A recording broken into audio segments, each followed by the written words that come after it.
Fuck off. And Humpty got his way. I'm scared what will come next. They're not going to stop until they get total control. We need to vote against here.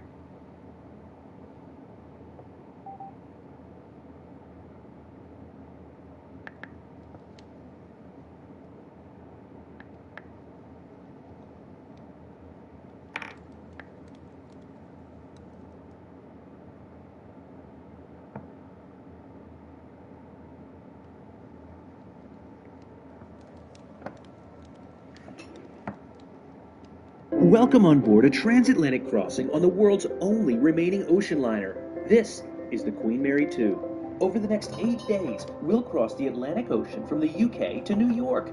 Along the way, you'll explore this massive ship, see inside our luxurious penthouse suite, and best of all, discover how to spend 8 days at sea without getting bored. It's a black tie occasion, and you're coming along.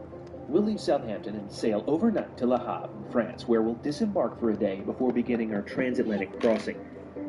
After crossing through the ocean, covering more than 3,500 miles, if everything goes according to plan, we'll pull into New York 8 days later.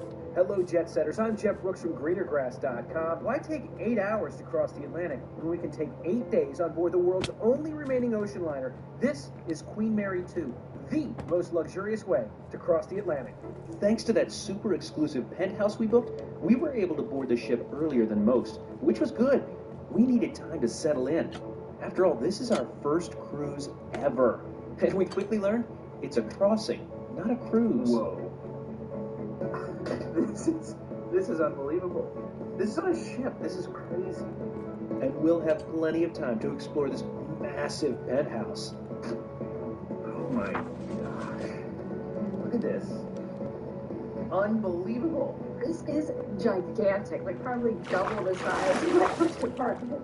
This is incredible. I can't believe we're about to cross the Atlantic Ocean on board this. We weren't about to complain about the chocolates and champagne here, too. Soon, we'll explore the entire ship, but for now, we headed all the way up to deck 13 for the best view we could find. The scale is really hard to communicate, but if this gives you any idea of how high we are, those little dots down there, those are all cars. Are you going to take a dip? It's a little chilly in the North Atlantic, I think. It's a little too cold for a swim.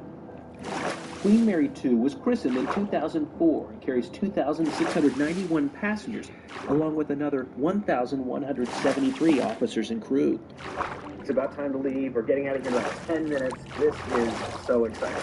There's just a sense of anticipation that doesn't exist on a rail journey or even a plane journey. There's no better way to say goodbye on this sail away than with a champagne toast. The captain and his crew got us off the dock right on time. We were on our way. I've been feeling really anxious and nervous all day. This is just a completely different experience than anything we've ever done before. But now that we're underway, I'm feeling pretty good. It's a champagne, though.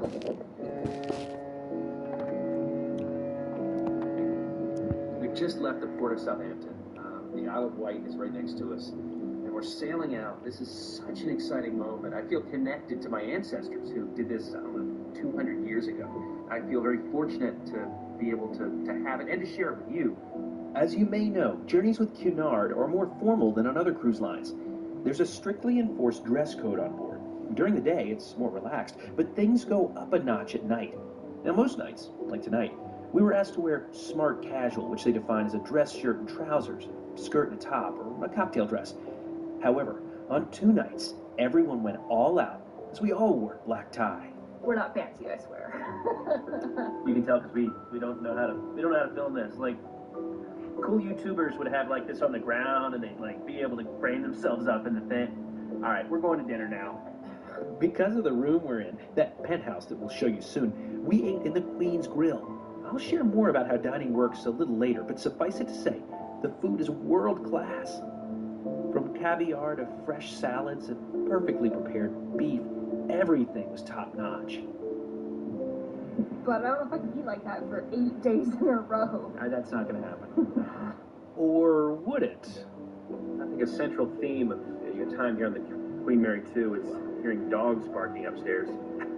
You see, Queen Mary 2 also has kennels for passengers who want to travel with their pets. But after a full day, We went to sleep. When we wake up tomorrow, we'll be in France. Good morning from Le Havre. Le Havre. I don't speak French. It was a little bit of a rough night, first night of sleep here on board. I think we're getting used to it, which takes some time, of course. And also, the last thing I want to do in the world is complain, but this clock it's a little loud. It's a little loud and makes this clunking noise every 30 seconds, which can kind of be a little challenging to sleep. This is our first day waking up on the boat, our only day where we can get off the ship until we get to New York. So we're looking forward to exploring a little bit of France from here in Le Havre. Le Havre. Le Havre. Before we left, I unplugged the clock. I hope to remember to plug it back in when we leave. Anyway, we headed out to explore a bit of Normandy. Here we are in Etretat in France. This is the last time we're going to see any land for a little while, right? Our feet are on solid ground for the last time for like 7 days. So Weird feeling. somewhere out there is our destination. New York, here we come. Seems like a popular spot with tourists, but definitely a nice little town. I'd come back. Back on board, we decided to explore the ship, and there's a lot here. It really did take us a few days to get our bearings and understand exactly how to move around it. I'm overwhelmed. It's there's a lot of boat here. This map thing, I'm gonna be that dork carrying this map around with me for the next 8 days. Well, hopefully by maybe day 7 we'll have it down. It's a lot to take in. And that means it's time for the Queen Mary 2 ship tour. Toward the middle of Deck 2, you'll find the Britannia restaurant, where most passengers eat. Of course, we'll be discussing dining on board Queen Mary 2 in just a bit. Just in front of the Britannia is the Golden Lion pub, which, as you'd expect, feels a lot like a British pub. Further forward, you'll encounter this 2-story grand lobby, which was a convenient meeting place and offered a sense of occasion at all times, but particularly on our black tie gala nights. This was also home to the casino, and if you gambled too hard, the purser's office too. Head forward again, and you'll find the Royal Court Theatre, a space for lectures by day and live theater by night.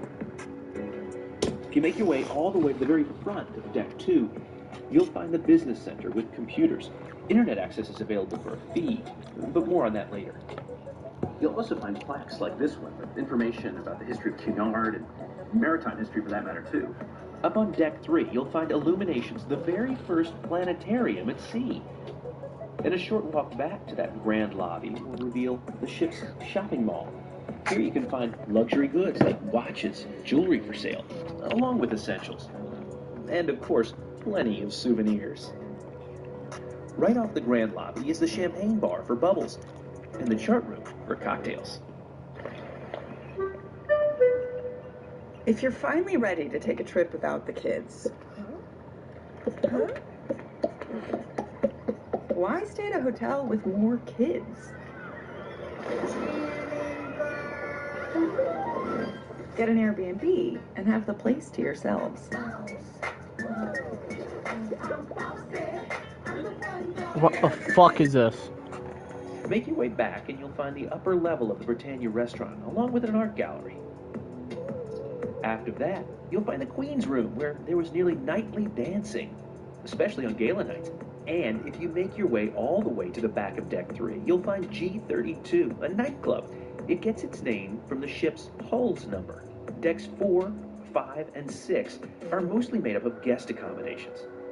You'll even find places to do your laundry on board if you're staying for a while. And it was Deck 7 that really began to feel like our favorite place. Deck 7 is really the bustling heartbeat of the ship. So Ooh. the buffet, there's a lot going on. It's here you'll find the Princess and Queen's Grills restaurants, the Grills Lounge, the King's Court Buffet, the Corinthia Lounge, a great place for afternoon tea, along with the spa and the gym. But the best part of Deck 7 has to be the promenade. Each lap around this walking track is a third of a mile, and it felt like everyone on board came out here at least once a day. Also on Deck 7, all the way forward, you'll find the Commodore's cufflinks. These massive structures are actually spare propeller blades for the ship's propulsion system. They're kept on board because you can't exactly find them on the shelf at the local hardware store at some port. Upstairs on deck 8, you'll find the onboard library. Largest library at sea with something like 8,000 books. And it's growing as many passengers leave books they've finished reading on the ship. Suzanne checked out a book for the crossing, but if you'd rather buy one, there's also a bookstore next door. Head upstairs one more deck to number 9, and you'll encounter The Commodore Club has got to be my favorite place on the ship. this lounge has a great view out the front of the ship. It's a wonderful place to watch time go by. Up on deck 10, you'll find our room, toward the aft of the ship. On deck 11, the observation deck was unfortunately often closed because of winds during our crossing. But when it was open, it offered commanding views of the Atlantic Ocean. But at the aft of deck 11, you can check out Grills Terrace, which offers a great view off the back of the ship. On deck 12, pet owners can make their way to the back of the ship and visit their furry friends in the kennels at designated times each day. Up here, you'll also find the pavilion pool and bar. It's just one of 5 swimming pools on board. And all the way up, on deck 13, is the sun deck and the sports centers. But enough about that. It's time for dinner. We stopped into the Grills Lounge for cocktails and canapes. The quality of the food on board is truly world class, and we'll see even more of it as we continue the crossing. I'll show you all the places you can eat across Queen Mary 2. This beef consommé, salmon, was just one of the 21 multi-course meals we enjoyed along this journey. We left Le Havre behind, which also meant we were well and truly heading to sea. The next time we'll see land, we'll be in New York in a week. It's hard to believe this trip, which normally takes 7 hours, will take us 7 more days. Are we going to get bored? Only time will tell. It'll be a while till we see that again. We sailed toward the setting sun and enjoyed a great night of sleep, mostly because the clock was unplugged. Well, it is now about 8:30 in the morning, and we are ready to get this day started. Booking rooms on Queen Mary 2 was confusing to me, but I finally figured it out. There are 3 broad categories: Britannia, Princess Grill, and Queen's Grill. The categories are named for the restaurants where you'll dine. The standard Britannia rooms are around 200 square feet. Now, passengers in the Grills suites, that's both Queen's and Princess, have larger rooms that range from 300 square feet all the way up to more than 2,000. We'll get into pricing before we disembark, from the cheapest room all the way up to the most expensive accommodation on the whole ship. But for now, every fare includes accommodation, all meals and afternoon tea, as well as onboard entertainment. Now, it's important to note that guests in the Grill suites also receive a number of other benefits too, from private reserved tables in the restaurants, which are available whenever you want to dine, to priority embarkation and disembarkation, along with fresh flowers and fruit in your room. Queen's Grill guests also receive 2 bottles of whatever spirits they may want. Our minibar was replenished daily with soft drinks, bottled water, and beers. We even had a dedicated butler and steward who were available to us anytime. This seems like the right time for a room tour. Let's check out our Queen's Grill penthouse. Hey, come on in. Welcome to our penthouse on the seas. This place is massive. It's about 760 square feet. There's a lot to see, but let me show you around. First of all, there's this dining room here, which is going to be a great place for some room service at some point. We've also got a bar, so there's a place to store our drinks and our coffee and stuff like that. This is the first of 2 bathrooms in this place. How great is that? Not 1, but 2. Now, over here is the living room, and this is a great place to hang out. This sofa is super comfortable, great place to watch television. And speaking of television, there are all kinds of movies on all the time. There's live sports and news going on as well.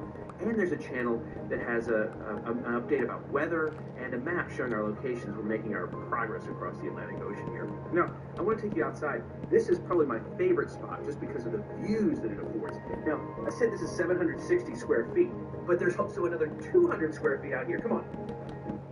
Are you looking to travel to Portugal this year? Instead of suffering in cramped economy seats for 10+ hours, let me show you how to do it in business.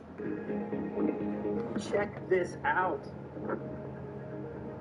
I'm not sure there's anything quite as relaxing as just chilling out here and watching the sea go by. Now, let me show you the bedroom. We're here for 8 nights, and so this bed has got to be comfortable, and it is. It's super comfortable. There's also another television in here, And speaking of being comfortable, let me show you this. I'm not sure I've ever seen this. This is a walk-in closet on a ship. And we've moved in for sure. Like I said, 8 days is a long time, so it's nice to settle in here completely. Now, I said earlier that first bathroom was the first. This is going to blow your mind. This second bathroom, I can't believe it. It has not one, but 2 showers in it. We have 2 showers and a jacuzzi tub.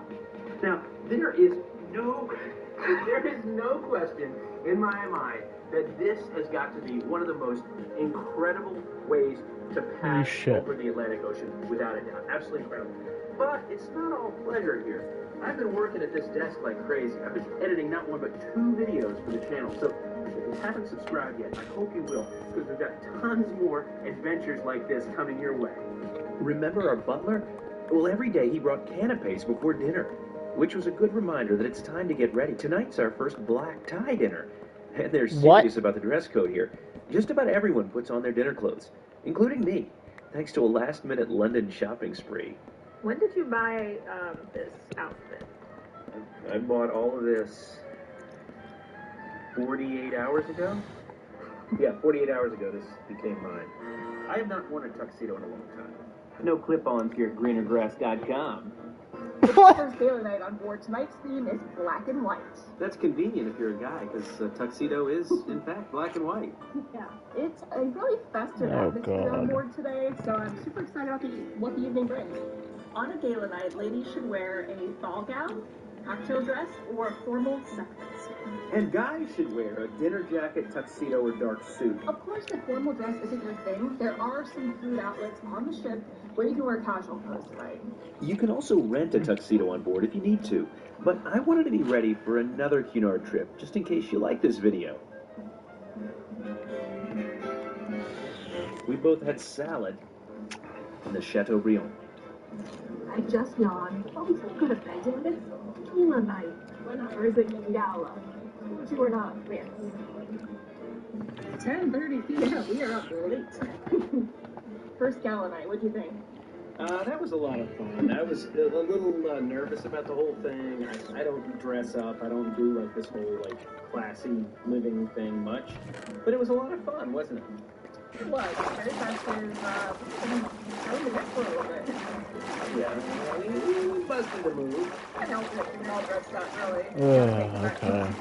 But for now, it's time for another night on the seas. By day 4, we'd fallen into a nice routine, which means this is a great opportunity to show you 24 hours on board Queen Mary 2. As we were preparing for this trip, I gotta tell you, I was a little nervous that I'd be bored, that there wouldn't be enough to do. But the fact of the matter is, there is always something going on in the ship. They keep you very busy. Every day we get one of these daily programs that's just chock full of activities. There's really no way to be bored on this ship. From music to bridge classes, not to mention trivia, and even language lessons, and of course lectures on everything from how the ship operates to the history of timekeeping, there really was something to do from sunup to sundown. It's 9:15 a.m. That was breakfast. Time to head out to the walking track for a little exercise. So we're buckled up right here. Each lap around is 1/3 of a mile. So it's not that cold out here. It's a little bit windy, but not too chilly. It's 11 a.m. and I'm knocking out a little bit of work. I'm editing a video for the channel. About 12:30, we decided it was time for lunch, so we made our way to the buffet. It's time for a little taste of home. 1 p.m. Afternoon coffee. 1:30 p.m. Attend a lecture. I think I need a haircut. It's time. And so at 2:30, I snagged a haircut. It's 3 o'clock. Time for the footy. 4:30 p.m. Time to hit the spa and massage time. 7 o'clock. Off to dinner. Let's go. And yet again, Queen Mary 2's chefs amazed us. Tomorrow, we'll go into more detail about how dining works and your options on board. 8 p.m. Going for show. Hey, Rant. I don't need it. 9 p.m. Time for a nightcap. I would take you guys swimming, but I don't have our swimsuits.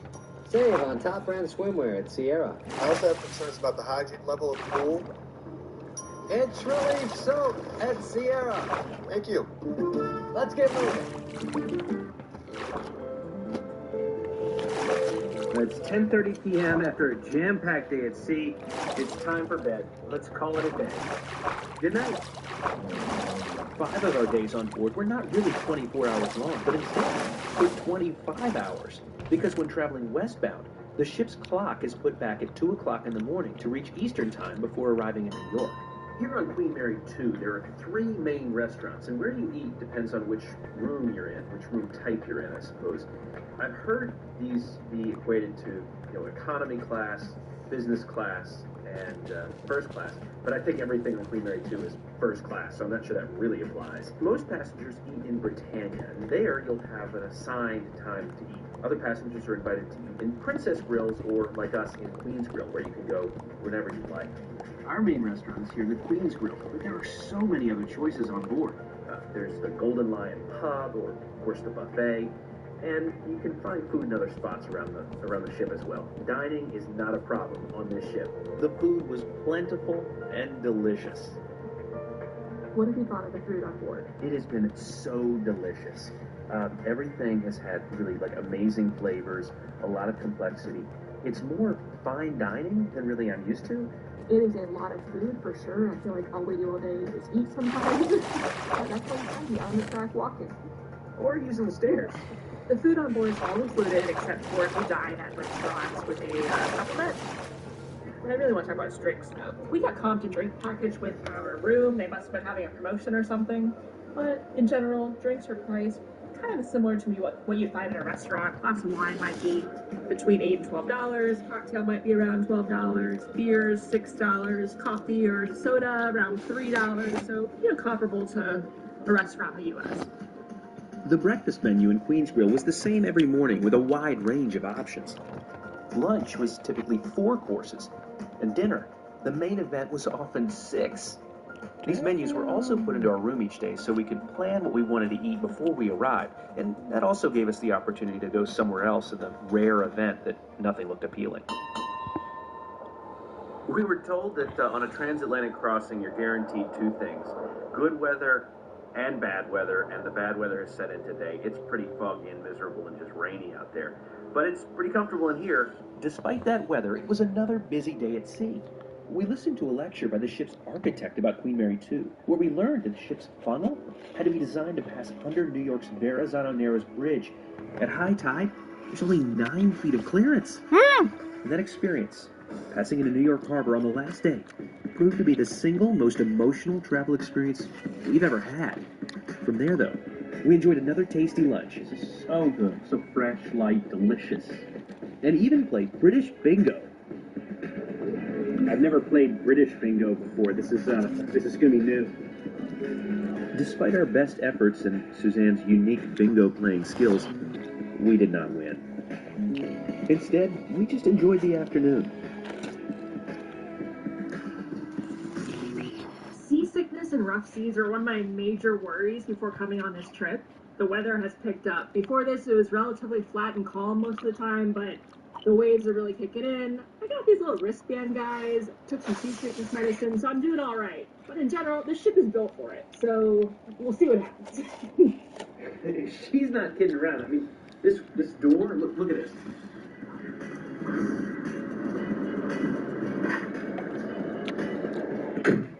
Queen Mary 2 is not a cruise ship, but an ocean liner, the last one in the world, in fact. And that means she has enhanced strength, speed, and stability to combat the challenges of regularly crossing the North Atlantic Ocean, which she's now done more than 300 times. Now, those enhancements added about 40% to the total cost of the ship. In fact, when it was all said and done, it cost close to $1 billion. One of the most amazing things about Queen's Grill is you can have pretty much whatever you want for food. They've got all kinds of special order items like Chateaubriand or beef Wellington or lobster thermidor. The most amazing food you can imagine. Now, we mentioned in passing to our maitre d' that we really like Mediterranean food, and he's organized a complete Turkish dinner for us tonight. I'm completely disconnected from the internet. I have no connection to the real world, but Suzanne does, and she just told me the channel has just crossed 100 million views. That is incredible, and I just want to say thank you to each and every one of you Riding high on that incredible news, we started with salads before the maitre d' showed us the ingredients that would go into our special dinner. He then went about preparing it all tableside. This was incredible. Veal with spices and yogurt. One of my favorite meals ever. This is one of the most amazing meals I've ever had in my life. And no better way to top it off than with baklava.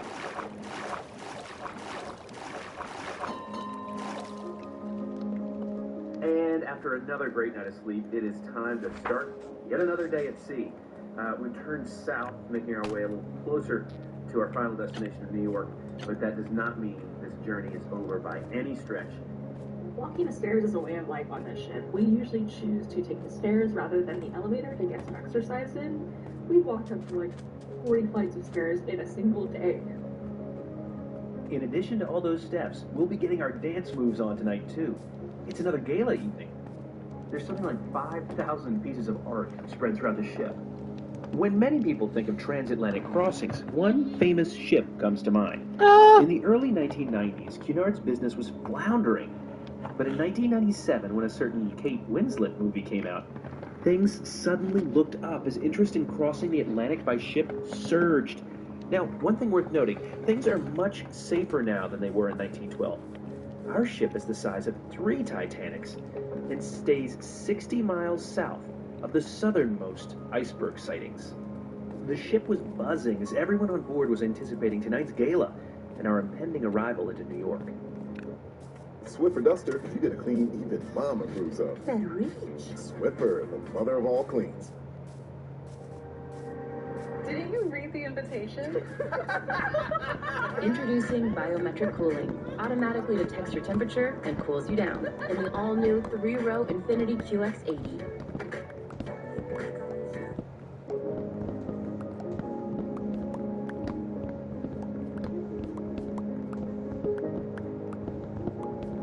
And outside, the weather was a world away from what we'd experienced yesterday. It was beautiful. And like all of the rest of the days on Queen Mary 2, time flew by. I think it's time to pop the champagne. Woo! Nothing but the best. People don't know. This is a really hard job. I mean, a really hard job. Cheers. Thanks for watching. Cheers. We wouldn't be here without you. Seriously. You make it happen. Thank you. I'm not sure I've ever had a transportation experience as moving, frankly, as this. It's time to class up this joint, Grain of Grass style. And that class came on quickly with cocktails, a beautiful salad, and beef Wellington, prepared perfectly. As nice as the formal dancing in the Queen's room was, we thought the silent disco in G32 was more our speed. In here, everyone wears headphones and can choose from 3 channels that the ship's DJ was spinning. Suzanne started with today's hits. I first went for the oldies, but we both ended up jamming to the Latin channel. We are getting close to New York now. This is the last full day at sea. Time to get it started. Let's get another day underway. I didn't end up having much time to read. Trying to return this book. It's our last day at sea, and here it is, my favorite place on the boat. It's this corridor here. It really does offer one of the best views on the ship.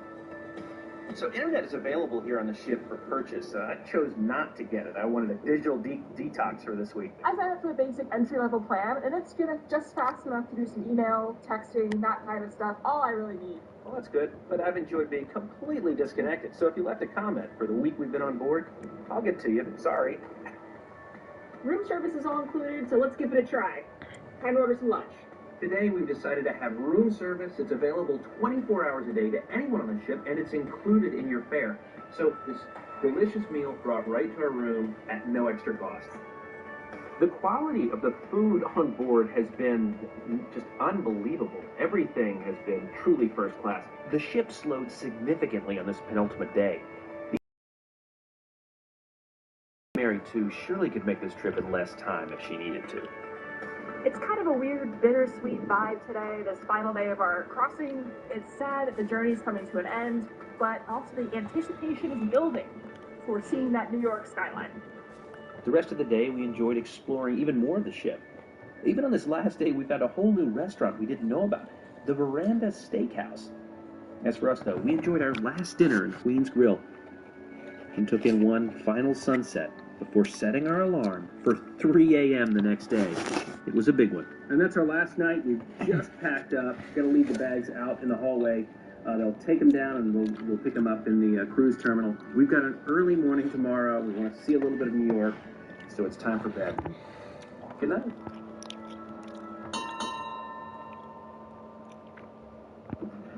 It is 3:23 in the morning, and we can see New York.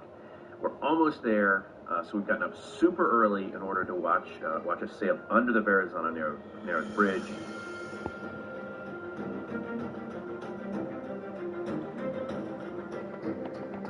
Unbelievable. It feels surreal.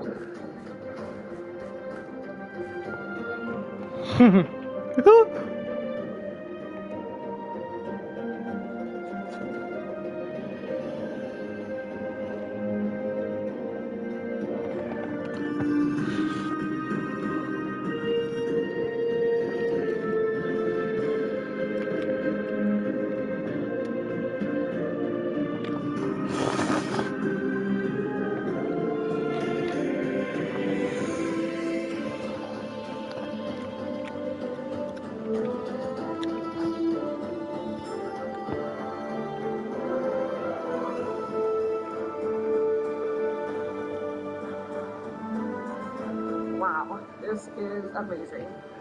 Incredible. I mean, it feels like such a sense of accomplishment. I mean, we didn't do anything except eat and enjoy ourselves, but having, passed under the Verrazano Narrows Bridge just feels like amazing.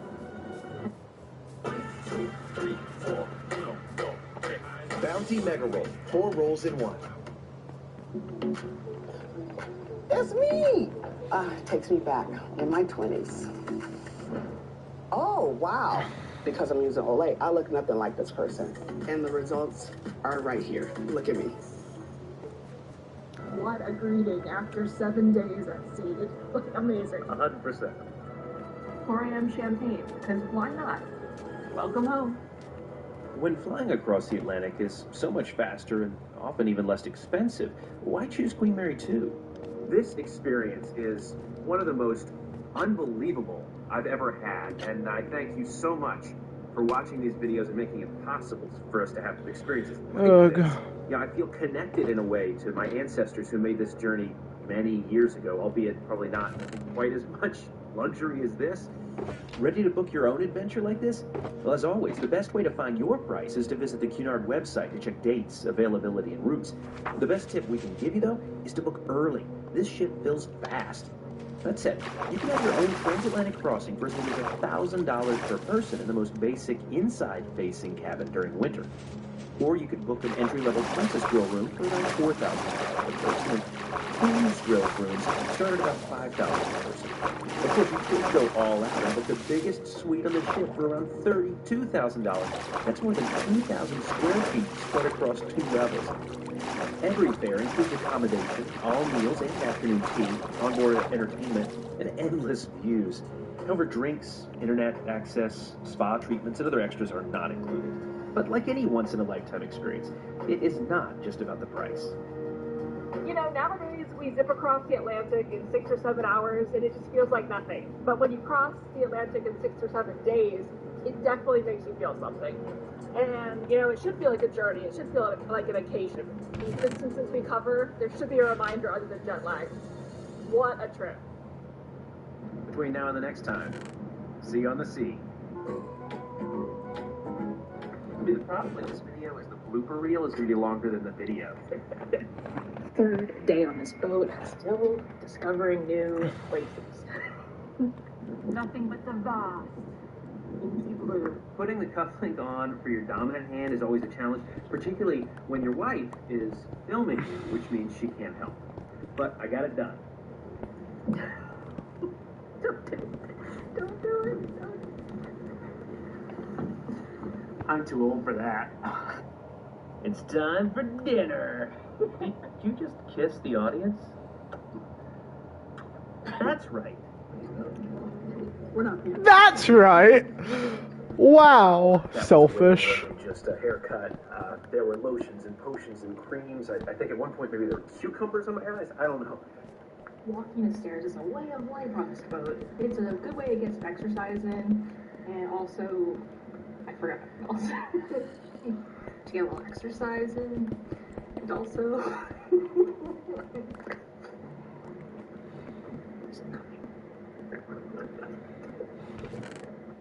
Better plug this back in. Get ready to leave. If you want to travel with your kid, nope. You want to share your kid's bedtime.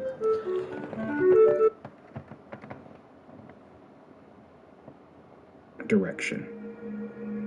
The steam was then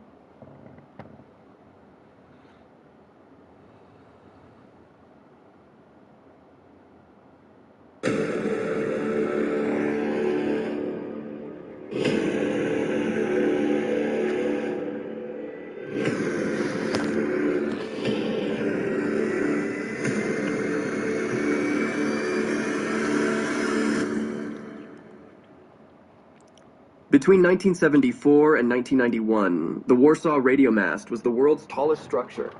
At 646 meters high, it ruled the skies for 17 years and was an integral part of the Soviet Union's radio communication network until a fateful August afternoon when it collapsed during repair works. The last building to hold the top spot for a longer stretch of time was New York's Empire State Building. The 443-meter skyscraper was the world's tallest structure for 23 years, from 1931 to 1954. In fact, there exist only 2 structures ever built that surpass Warsaw's tower. The Burj Khalifa, the current record holder at 830 meters, and the recently completed Merdeka 118 at 679 meters. The Burj Khalifa has been the world's tallest building since 2009. Meaning it still has to retain the title for 3 more years before it can break the Warsaw Radio Mast's streak. Despite this tower's numerous claims to fame, it is relatively unknown outside of Poland, where it was a symbol of national pride. Perhaps it is because of its incredibly slender frame. A structure's slenderness ratio is the ratio of its length to its width. With a side length of 4.8 meters, the radio mast has a slenderness ratio of 135. This is slenderer than your average strand of spaghetti, which has a slenderness ratio of only 125. Now think about how easy it is to snap a piece of spaghetti.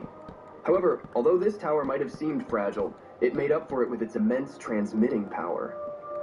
It was a mast radiator, which is a type of transmission tower where the entire steel structure is energized and acts as an antenna. With a 1 megawatt Swiss-built transmitter, the AM radio programs propagating from this tower could reportedly be heard anywhere in the world, including Antarctica. The structural form of the radio mast was that of a guide steel. This is a lightweight steel structure, which connects steel members in triangular shapes known as trusses. You've probably heard that triangles are the strongest shape, and the reason for this is that they cannot be deformed without changing the length of one of the sides. This is unlike a square, which can be deformed into a rhombus by altering the internal angles. To change the length of the sides requires far more energy than changing the angles, thus resulting in a stronger structure. The main advantage of lattice structures is that they are a lot lighter than a solid structure of the same height, thus requiring less materials to build. Furthermore, they have less surface area and are therefore less impacted by wind loading. The world's most famous lattice tower is the 330-meter-tall Eiffel Tower, which is only half the height of the Warsaw Tower. The Eiffel Tower has a wide base, which gives it an almost pyramid-like shape, allowing it to resist overturning caused by lateral wind or earthquake loads. The Warsaw Radio Mast does not have this wide base, and instead relies on guy lines for lateral stability. Guy lines are steel cables with one end attached to the structure, and the other end attached to a concrete anchor at the ground level. If the structure tries to move laterally away from the guy line, the cables will resist this movement by acting in tension and preventing any further movement. This is due to their large diameter, and thus the large amount of force required to lengthen them. Warsaw Radio Mast had an array of 3 guy wires arranged at 120-degree intervals and attached to the tower at 5 different levels. These 15 guy wires ensure the tower is restrained from lateral movements at all heights and can resist lateral loads from any direction. The result is an extremely lightweight yet strong tower that weighs only 400 tons, or just heavier than a fully loaded Boeing 747. Access to all levels of the tower, including the top, is essential for repair work to maintain the aircraft warning beacons. If you aren't interested in climbing the world's longest ladder, you could take the diesel-powered elevator to the top. With room for 3 people, it is certainly a less physically strenuous method of ascending the tower. However, it is incredibly slow, with a return trip time of 90 minutes. The tower has aircraft warning lamps at 16 levels to help pilots avoid the main tower. However, the thin guy lines are hard to see in daylight, not to mention against the night sky. As such, there are 6 smaller towers positioned around the circumference of the span field of the guy lines to clearly mark the danger zone. Unfortunately, the guy wires were the reason for the tower's eventual demise. When wind interacted with the cylindrical members of the tower, a process called vortex shedding resulted in areas of low pressure alternating on either side of the structure. The structure is attracted towards these low pressure areas and thus begins oscillating in the direction perpendicular to the wind.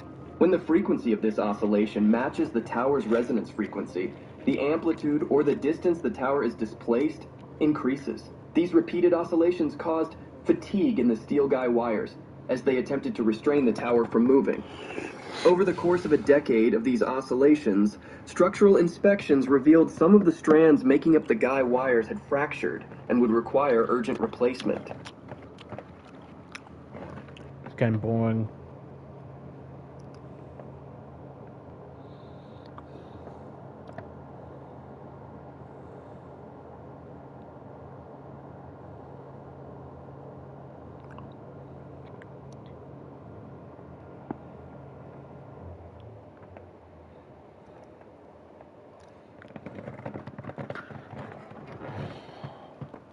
What am I doing?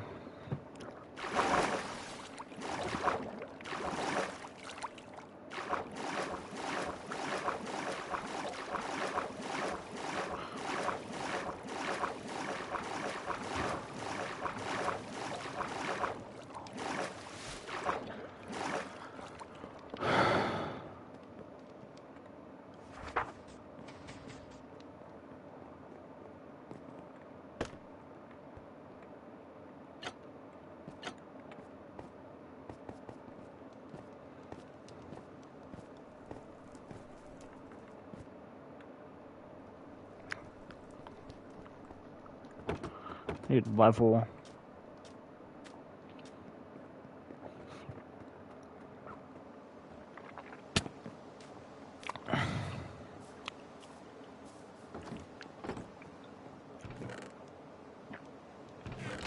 Does he have lover? He does fucking not. Oh, he does.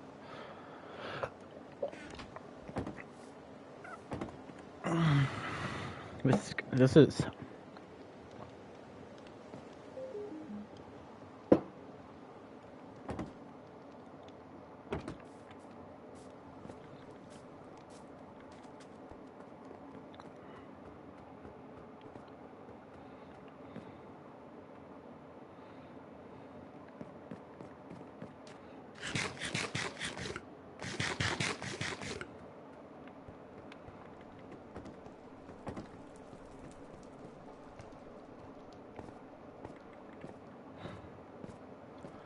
Okay.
That's gonna be probably fucking...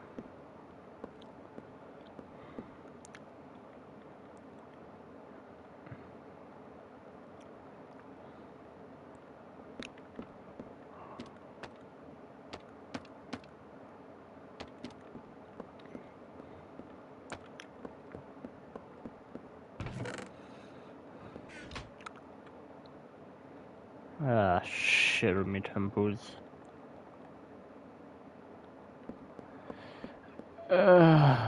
Fuck everything.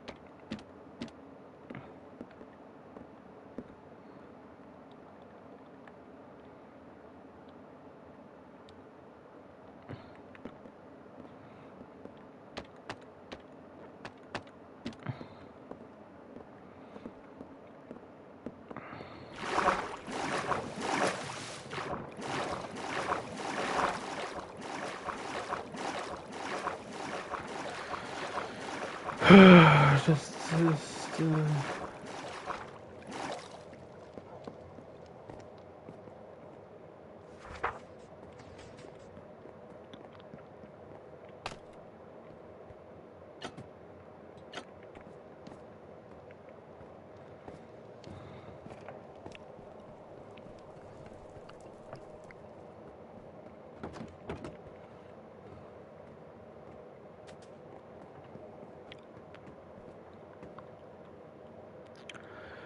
time to organize Bro's storage.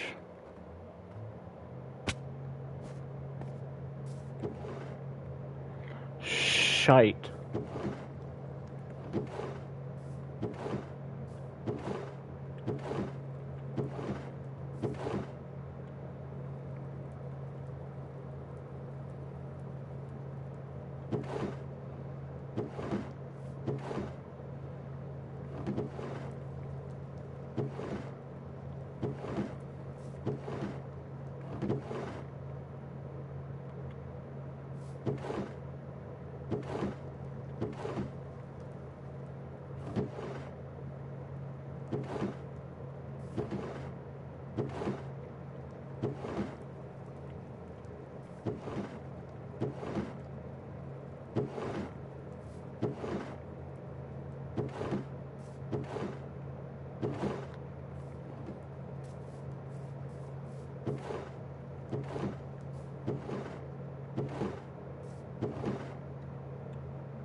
Oh, fuck.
Jesus Christ.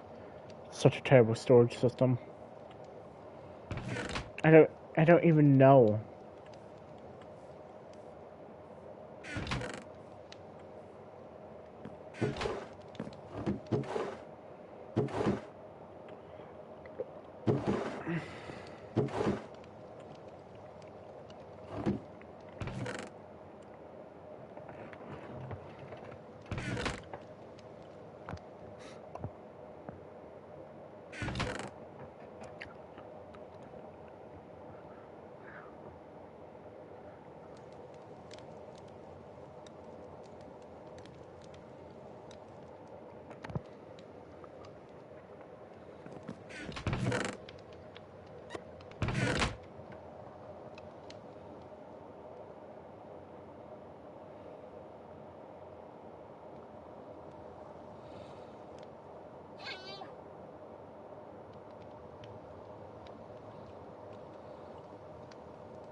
The fuck is this?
What a man, that's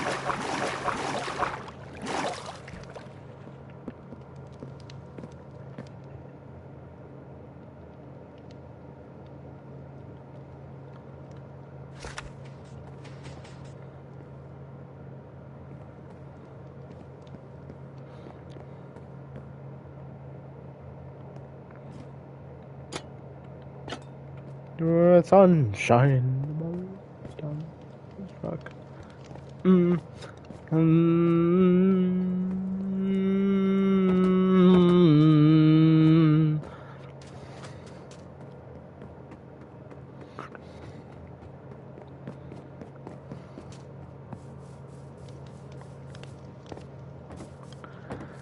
Time to clean, clean.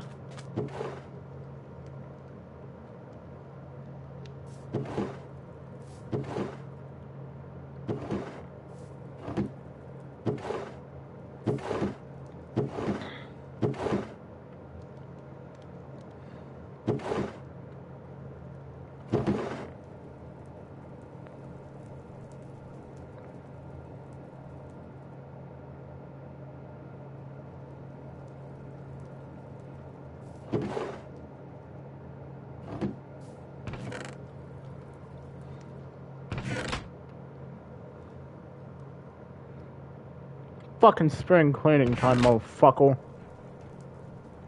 Spring cleaning time, motherfucker.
I hate the fucking water elevator. Fuck me. Why did I fucking think of it?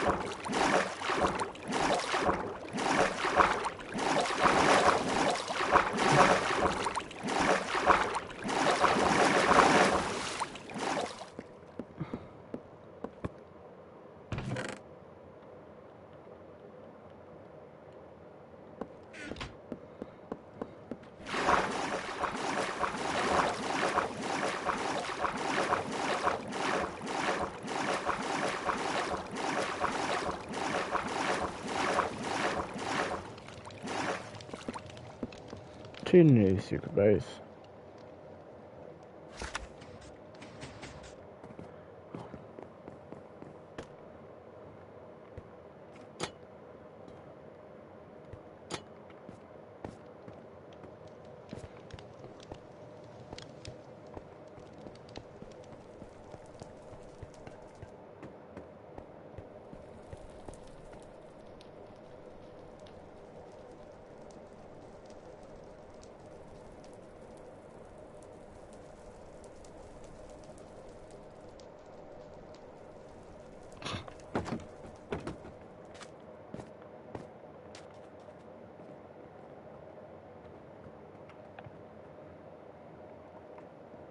Oh fuck.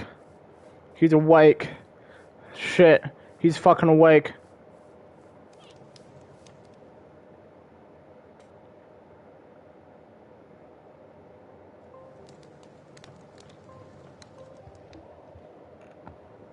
Yo, get on. You should get on. Get on. Well, I need to show you what I've done so far. Just get on!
Fucking hate this fucking water elevator. Fuck this stupid, dumb fucking shit.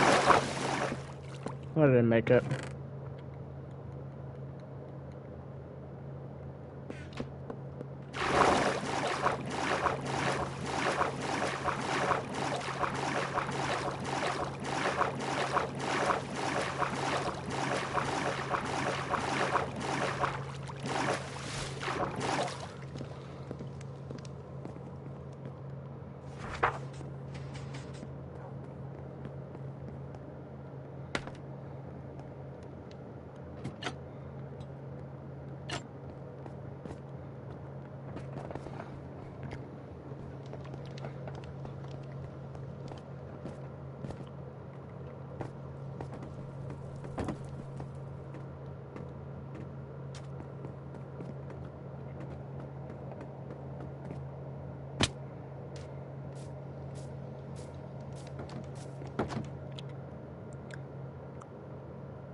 What happened? What do you mean? What happened? Okay. It's the reel I sent. Speaking of that, I replied to the Stampy reel. Oh no. For that. There's more than one I sent. Oh no. When you watch it, it's gonna shock you on how bad it is. Okay, let's see the store. Who the fuck even are you? Wow, what a nice store. Who the fuck even are you? I am in the place.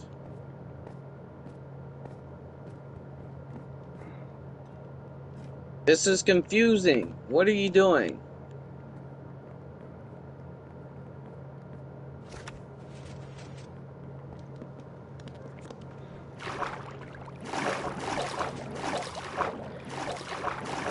Fuck is this? Bro, this is too easy to enter. Bro did not cook. Oh yes, I did. Bro, this is way too easy to enter. Alright, what we got down here? Oh, water elevator shit. Bro, fix the elevator. Yeah, what I fucking will. I have to spam crouch down. My grandma can make something better. What is this? Is this a storage room? Are you kidding me? Well, that's not the main bit. I'm still working on it. Oh my god, it better not be a storage room. I'm an empty room. It better not be. Bro made a whole ass elevator just for a storage area. What the fuck? I already got a storage area.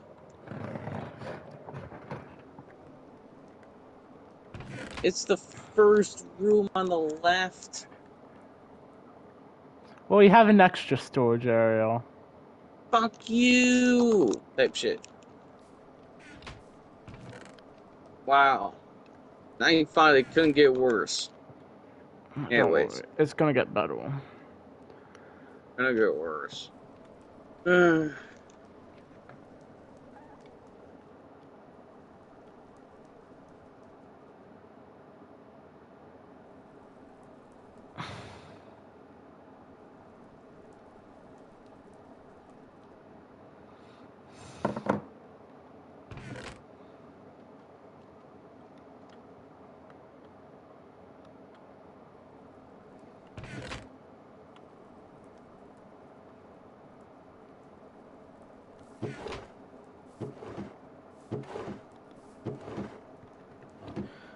Shit. Fuck me. Where and when? Fuck you. Well, you said it. This is truly gonna be one of the bridges of all time that will lead to simply a jungle. That's literally all this bridge is made for. It's just a fucking jungle. In which no one lives because no one plays this.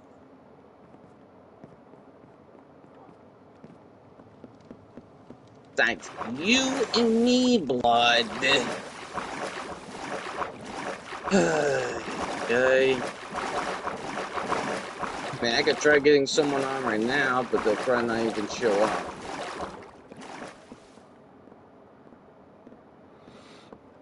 And that person is, of course, that one nerd. Oh, God. Who isn't gonna show up because he fixed his schedule. That gay Bro is 100% closeted. Huh? Bro is 100% closeted gay. Who? Bro the nerd. Are you stupid? Him? Yeah, of course he is. We are on right now. Okay, I'm gonna call him too, just to be a dickhead. Okay. Be a cocksucker, please. And now we wait.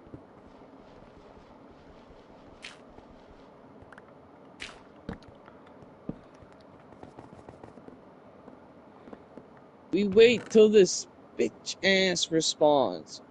Pretty sure it has notifications muted.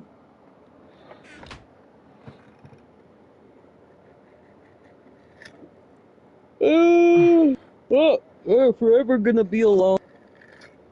Server and IRL type shit. Okay.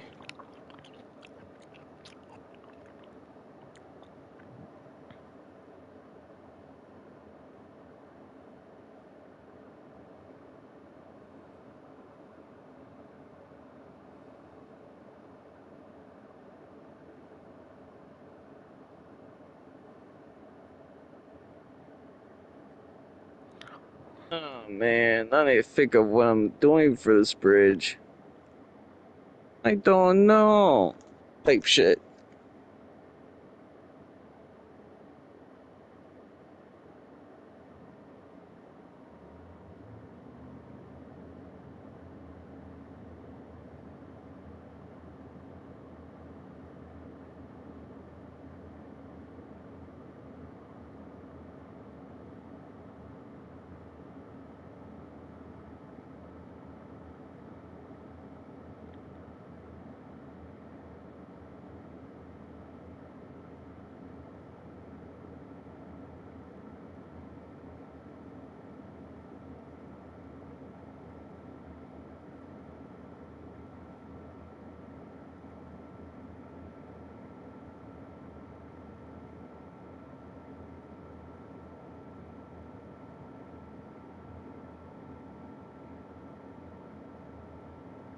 All I do know is I need a lot of jungle wood. You have jungle wood at your base? No, I do not. Well, fuck. Well, fuck type shit.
gonna be the best secret area ever. Hold on.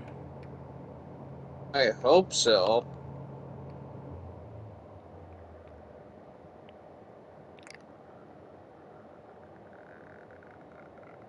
I thought Lil Jon was gonna do something, but he just makes another secret area.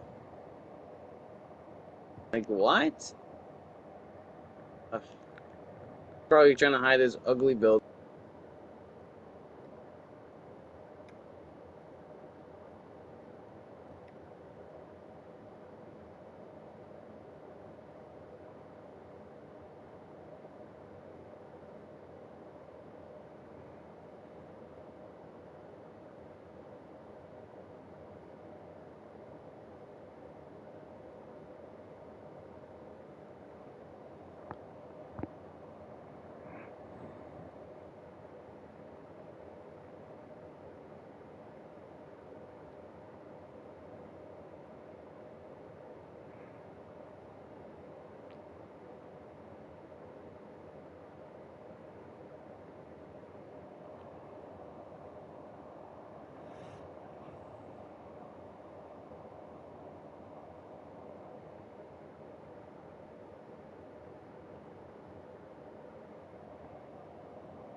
Okay, time to cook.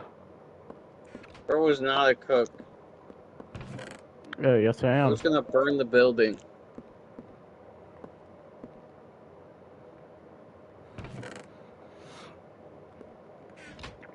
I mean, I'm using the shit you want Burn me to use. the building. He can do that. Burn the building.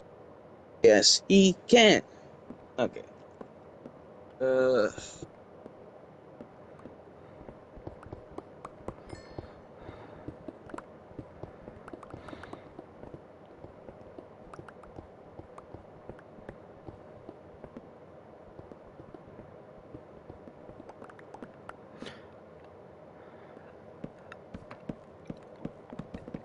It's like what they did in that one state.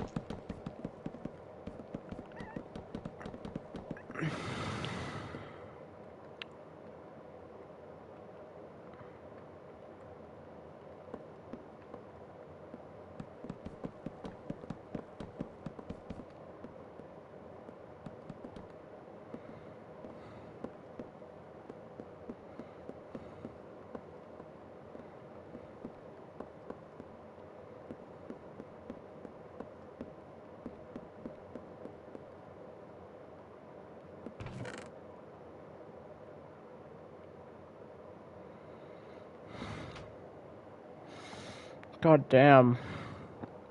What? Made you look. What do you mean? Oh my god. What, you made me look? Yeah.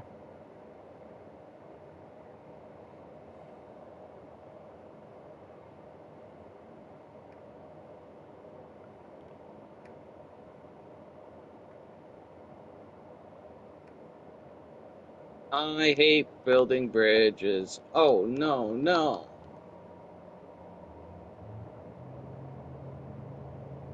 So why do I do it? Just 'cause I can.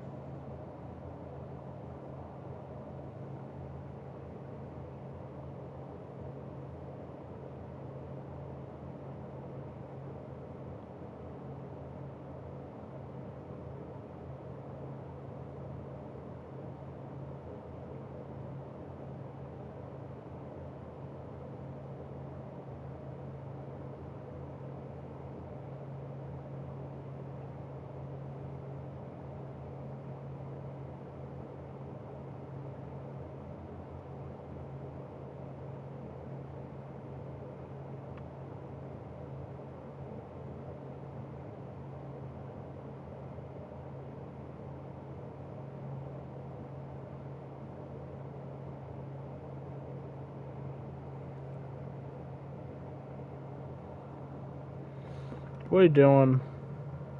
The bridge. What do you think?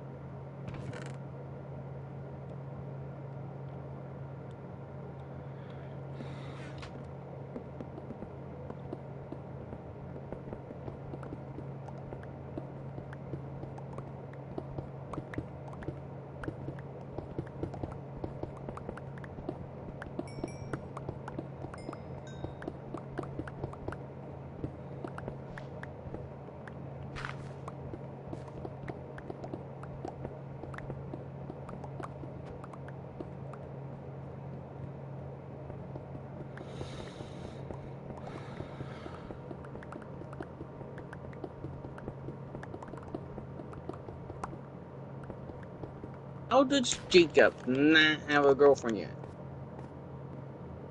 Bro has the European knowledge.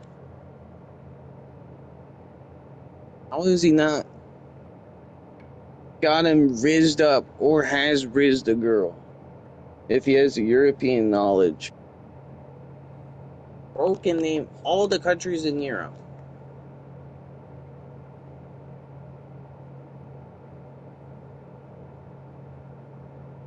So why does Blood not have a girl? Could it be his shyness? Probably.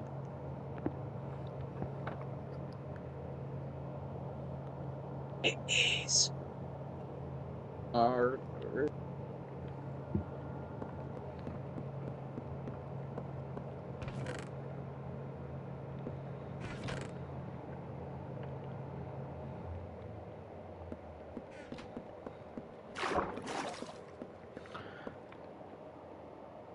Pro needs storage desperately. I have storage. You barely have any. I have a literal storage room. Well, you have a second one. Bro says I don't have storage. Bro, there's so many empty barrels in there. I also have a chest outside. Well, they aren't labeled. They aren't labeled. You don't need a label. I mean, how are you supposed to keep it organized? Think they labeled slaves that often? Yes, they did! What? A, B, C, D. Number 83. The BJ Master. Number 86. The Take It All the Way In. Number 80. Likes lashes. Number 21 is the blackest man. Okay. Number 12 is a minor. Okay. And you're white. And he is vulnerable. Okay.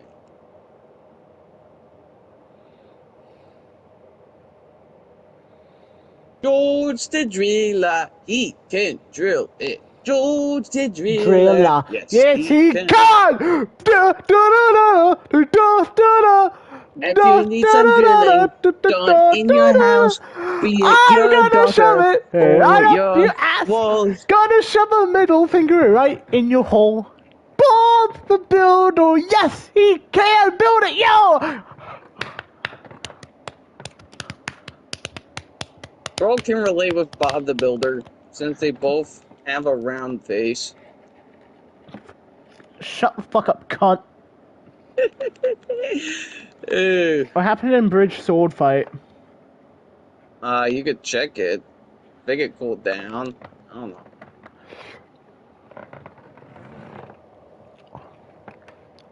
Bro, those AI responses were so ass.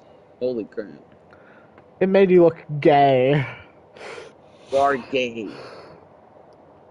Well, how about I start beef with you and Vale? Already did, dumbass. And you made yourself gay. Oh my god. Just to look better. You literally made yourself gay to look better.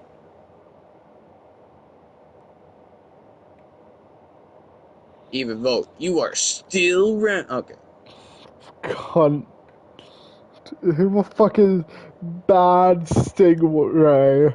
Oh my god, they've been playing Minecraft for 13 hours straight! I mean, they probably had it running in the back room at times. I mean, probably. I mean, yeah. I mean, 13 hours! Okay. Maybe Guess what? That person in this PFP is his girl.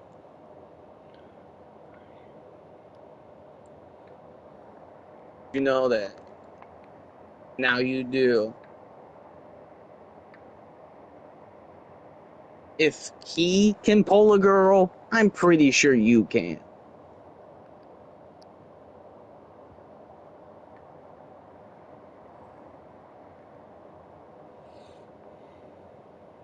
Hello? Did you die? Nah, blood, I shat my pants! Okay, did you hear me though? Yeah. Yo, bro is not black! Yo, You guys I'm black! Okay. Bro probably still has that clip.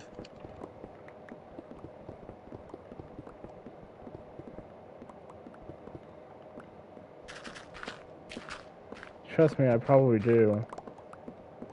And you'd fuck him.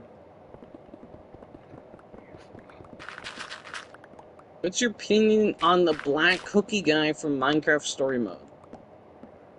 Who's the black cookie guy? I think he's Big Steve.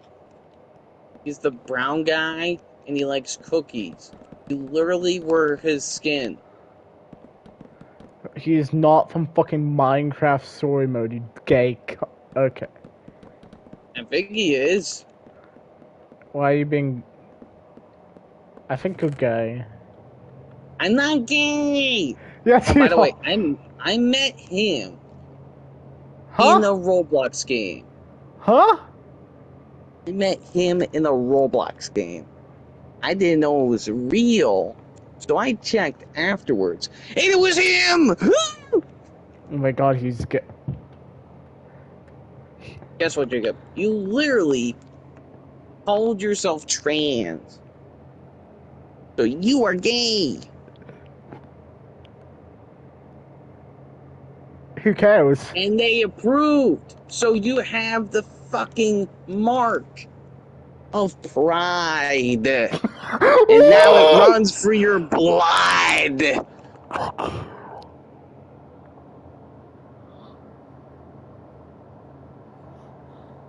I think you're cooked, Jacob.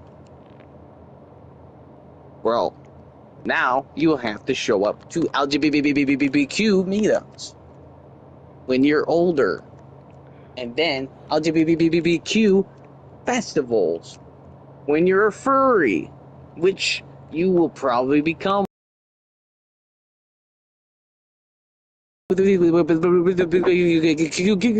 Orgies. Piles.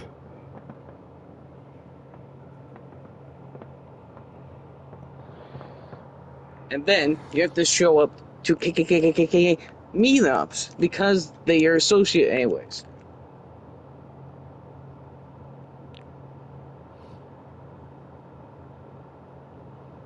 Eat the ocelot. Fuck you! I saw that, Jacob. Fuck you. Huh? I'm gonna put this in here. Put what in? What put a banner. Oh, I need to go. Oh, I wanted to look what the fucking banner was.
Wait, so what did you just say?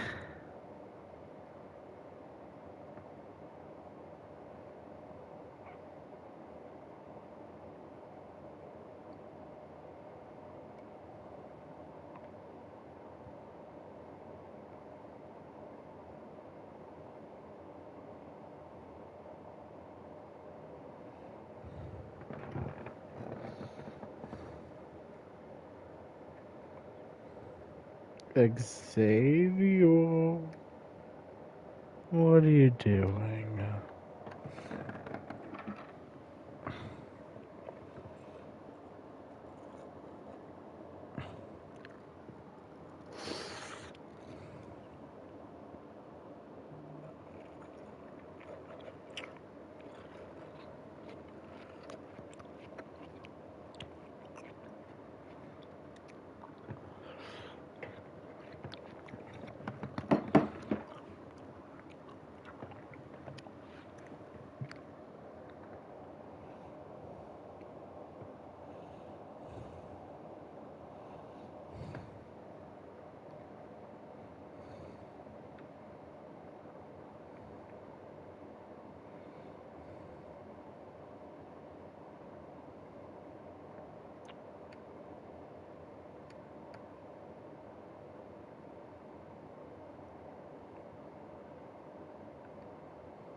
Hey, I'm back, in case you didn't know. I wanted to fuck you. Wait, what? Jacob, how about you fuck a flashlight with your dick, and then come back to me and say that again? You won't, because you'll realize pussy's better! Type shit. You can also mix mac and cheese with it.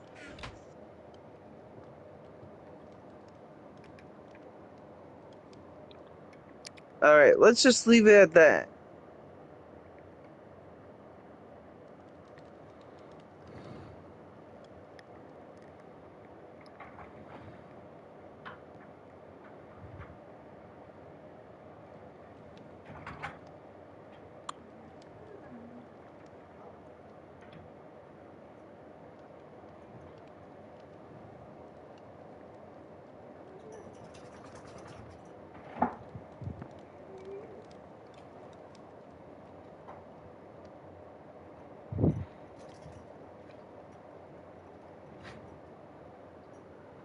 Oh shit.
shit, bad news. Ruben's attacking.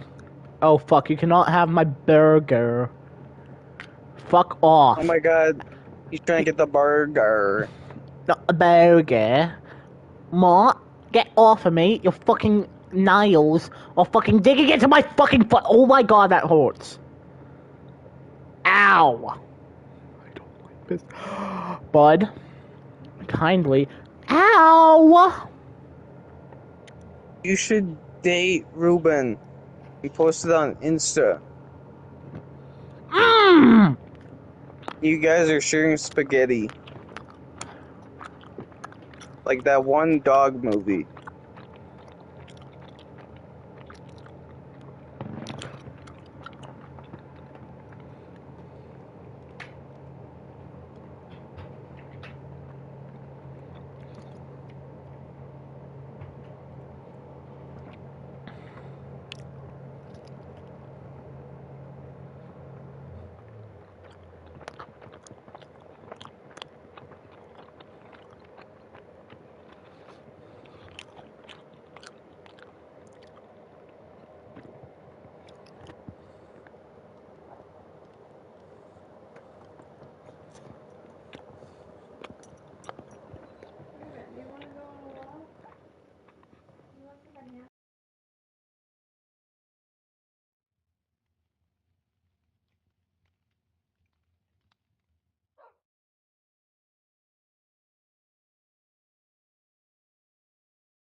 If Jacob was Italian, would he be able to speak Italian?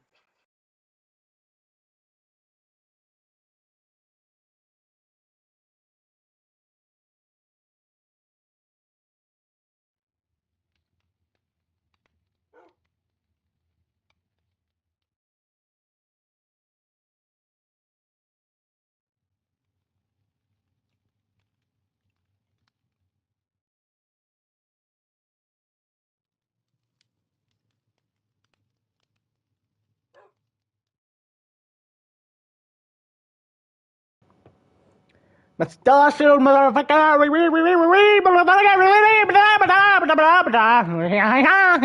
Jacob, if you were to make a Super Mario game, what would it be called?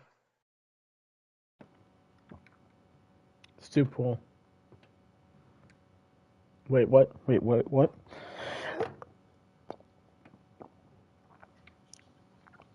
Super Mario.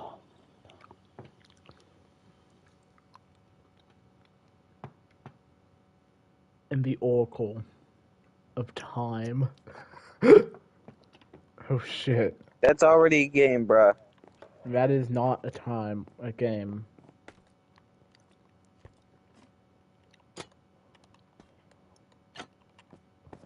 It would involve time travel.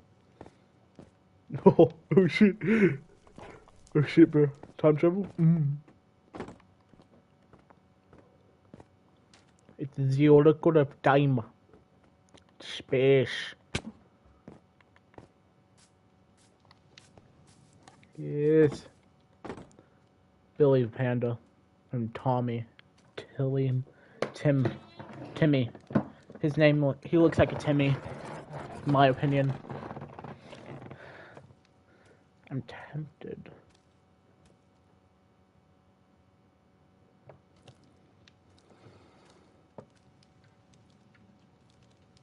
What, did you name the panda?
Frederick? Who the fuck is Frederick? What do you mean?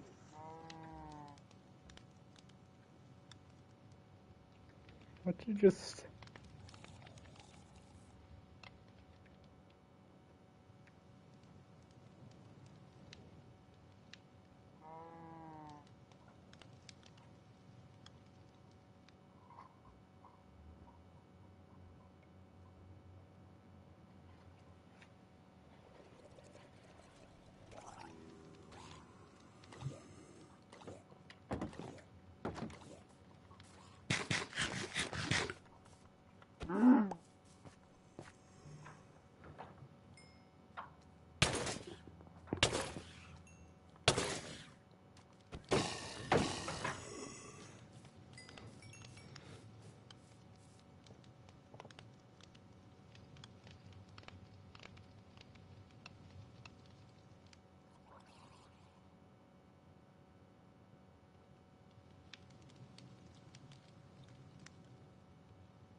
What's your opinion on money?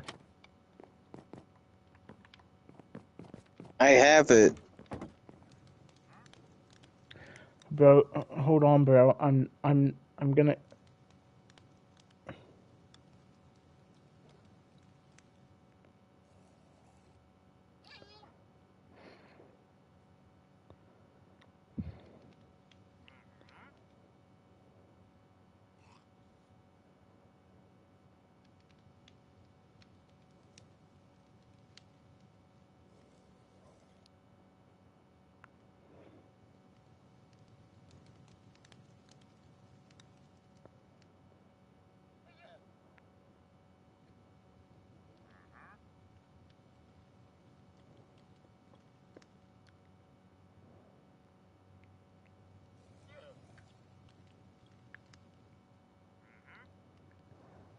We're just AFK doing nothing. Well, I'm gonna eat. Bro, what? I need my solvent to come home.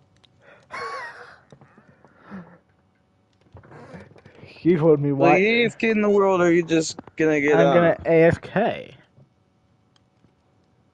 Okay, so he's not that racist. Yeah, my servant must come home from walking the dog.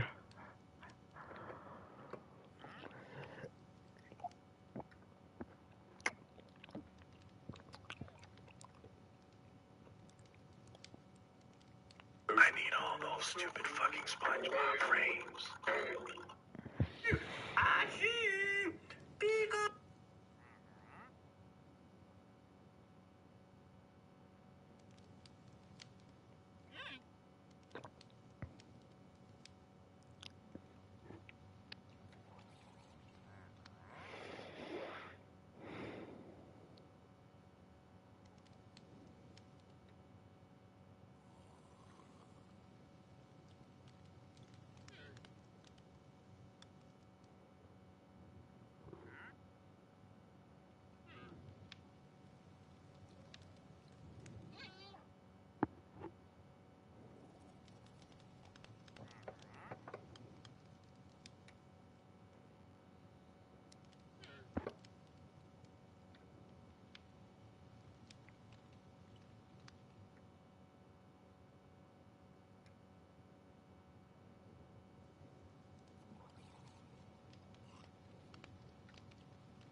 But why is your panda looking at me?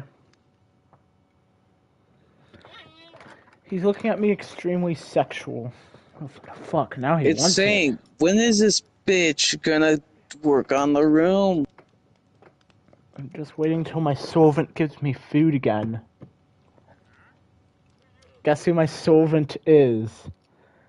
Your mom. Obviously. I guess it runs in the family. Yeah. Don't worry. Guess who my great-grandma... I was a servant to his belly. Guess who my great-grandma was in World War II? Germany. Oh, fuck. Austria. For German-occupied Austria. I guess for fuck what? She was in the Holocaust. Oh, fuck me.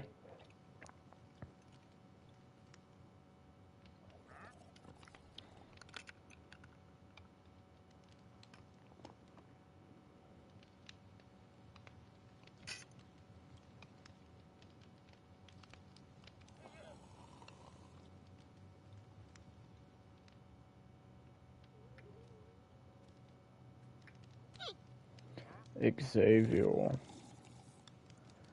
I think you'd fuck a guy. Wouldn't you? I think you'd fuck your metabolism. Oh wait, it's already fucked. Okay. Fuck you,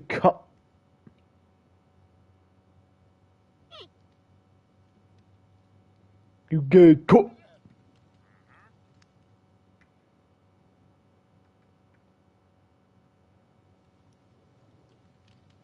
Hold on.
What are you doing, bro?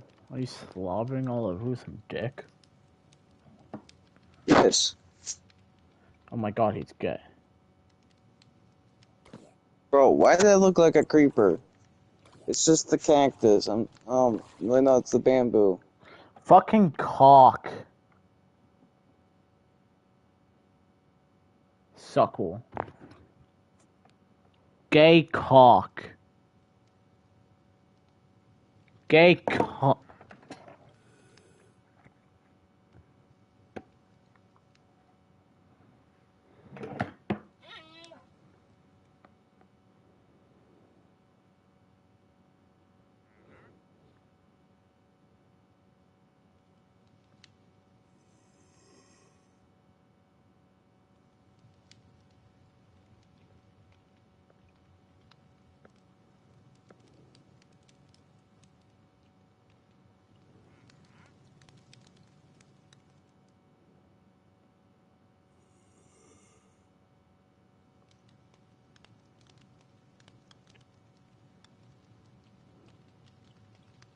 Yo, get ready to cock. My cock. E. Wait, what? E. He wants to suck it. No. He desperately wants to. Well, literally.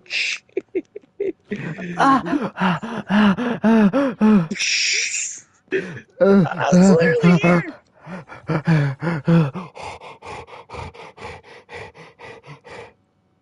Okay.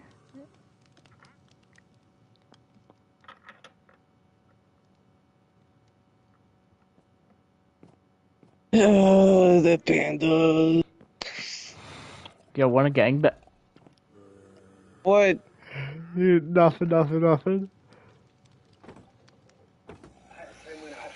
I'm out of here.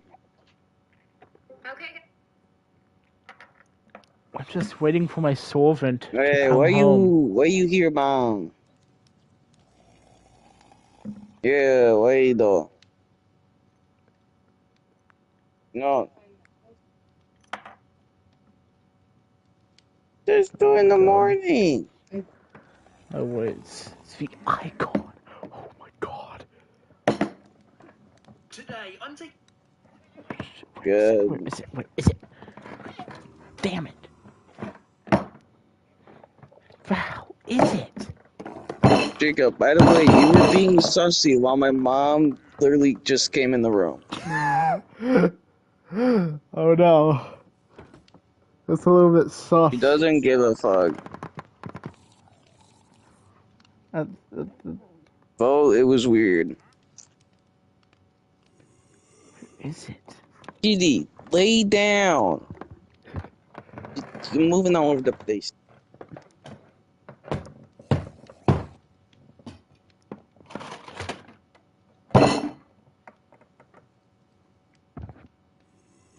Holy shit.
Powering on. Welcome to Alltech Lansing.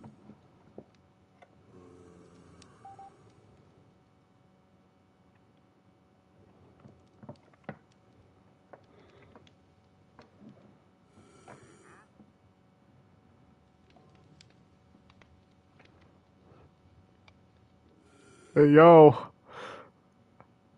The world's largest cruise ship for 80 hours. Today, I'm taking the world's largest cruise ship for 80 hours from Miami to the Caribbean. I'll show you exactly what it's like to... Holy fuck! That's a big ship!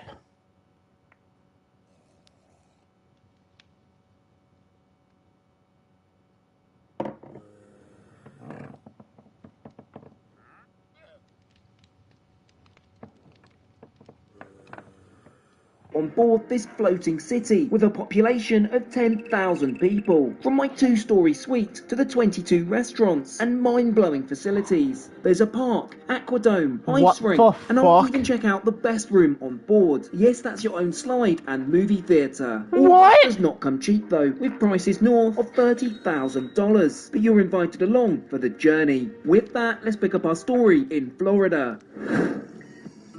Well, good afternoon. We're on our way to the Royal Caribbean Cruise Terminal, where I first set eyes on our massive new home on the seas. It's fair to say I'm very excited. That's a big ship. That's a humongous ship. God damn. God fucking damn.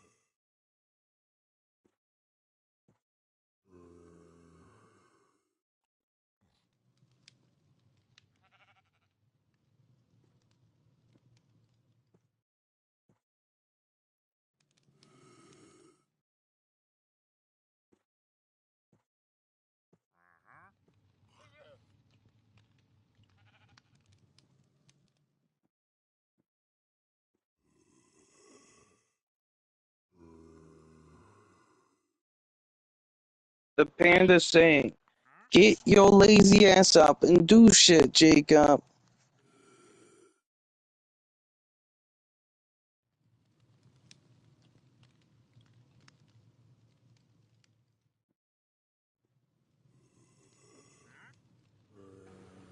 I can't yet.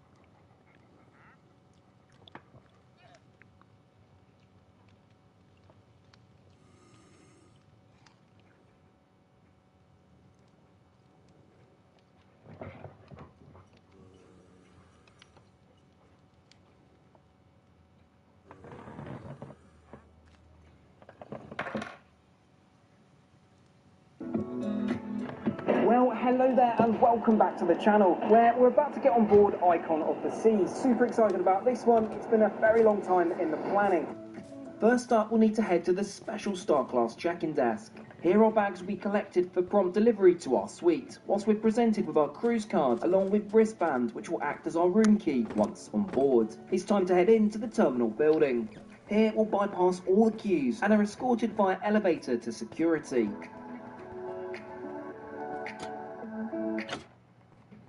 Hi, I'm Nicole Hockley from Sandy Hook Promise. I know this is hard to hear, but it's important. The shooter who murdered my son carried an AR-15 into an elementary school. After a quick screening, we're met by our wonderful royal genie, Anna, who leads us onto our ship. It's here I begin to grasp just how huge Icon is. But to put it into context, she comes in at 1,200 feet in length, or about the same as the Empire State Building laid on its side. Let's go and see what it's really like then. Bear in mind this is entirely self-funded, so I'll be brutally honest as always. Stepping on board, it's quite unlike anything I've experienced before. Is it a shopping mall, a football stadium, a theme park? So this is what's called the Royal Promenade, but it's a fair distance from our room. We're currently here on deck 5, but we'll need to travel all the way up to deck 17. In order to do this in the most timely fashion, we'll need to use the new elevator system, whereby you select the floor you desire and you'll be assigned the fastest lift. This in theory sounds brilliant, but we'll see if it really solves the constant overcrowding I found on board the previous largest ship, Wonder of the Seas, last year. Welcome to Deck 17, and in turn to the suite neighbourhood. This entire area is specifically designed for those in suites, with plenty of private facilities for our use. Let's carry on down this corridor to our room 17044, on the starboard side of the vessel. Time to get first use of our fancy new wristbands and head inside.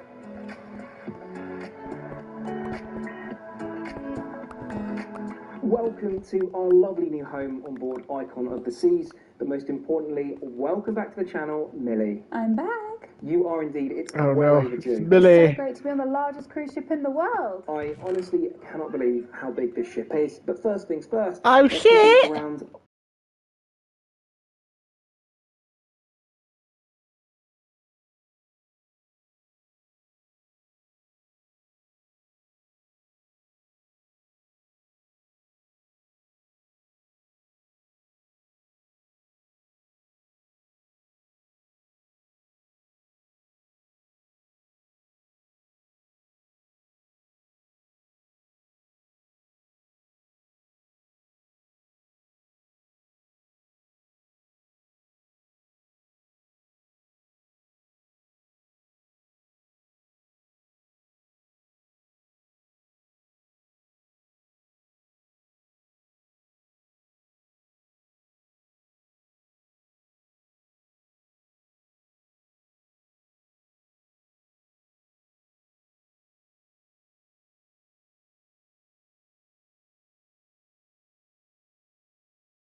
well overdue. It's so great to be on the largest cruise ship in the world. I honestly cannot believe how big this ship is. But first things first, let's take a look around our incredible Icon Loft Suite. The Icon Loft Suite is a brand new room on board the Royal Caribbean fleet, with a generous living area of 658 square foot. We'll start off in our dining area, where you can enjoy room service from the many specialty restaurants on board. There's also a welcome bottle of Moet waiting for us, which is a nice touch. Beverage options don't stop there though. Along with a coffee machine, there's plenty of mineral water, and a fridge full of, well, whatever we want. Next, we'll move on to the living space, featuring a comfy corner sofa and armchair with a massive flat-screen TV.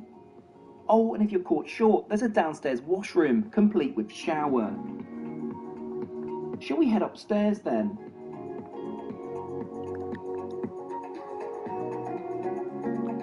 At the top of the stairs, you'll find your wardrobe, which plays host to 2 bathrobes, a safe and a laundry bag. Do note, free unlimited laundry is included with this cabin. Now, the main event, our bedroom. The sumptuous Super King bed is adorned in upgraded Egyptian cotton bedding, with a dreamy memory foam mattress, a huge improvement on the Sky Class bedding in my opinion. Now, there are only 2 rooms on board which up the ante even further. One being the Royal Suite, and the other the Ultimate Family Townhouse at $80,000 a week. We'll check out these in detail in just a moment. Right on cue, it's time for our departure, and we're invited to watch a brief safety video. First, separate the Velcro. Then, place the life jacket over your head and refasten the Velcro. Life jacket instructions are also on the back of your stateroom door and in our app.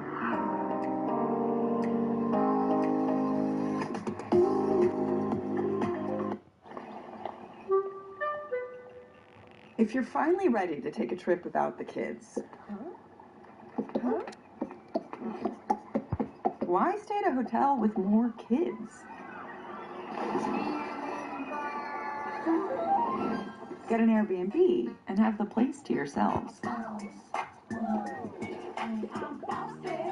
What the fuck is this ad?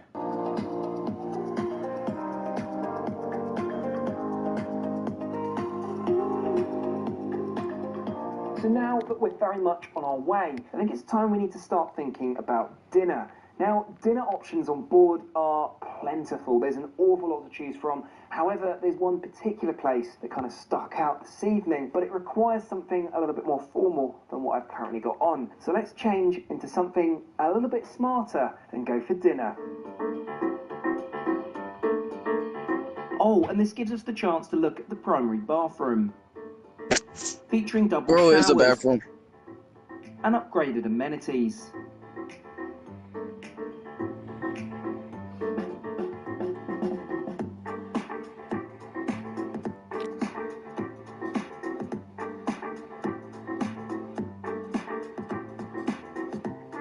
Star of the show, of course, being Millie this evening. Doesn't she look lovely? Let's head to dinner. Now, usually it takes some getting used to, finding your way around a new ship, and my word, this is no exception. It's honestly like a small floating city, and I'm sure it will take me to the end of this voyage to properly know my way around.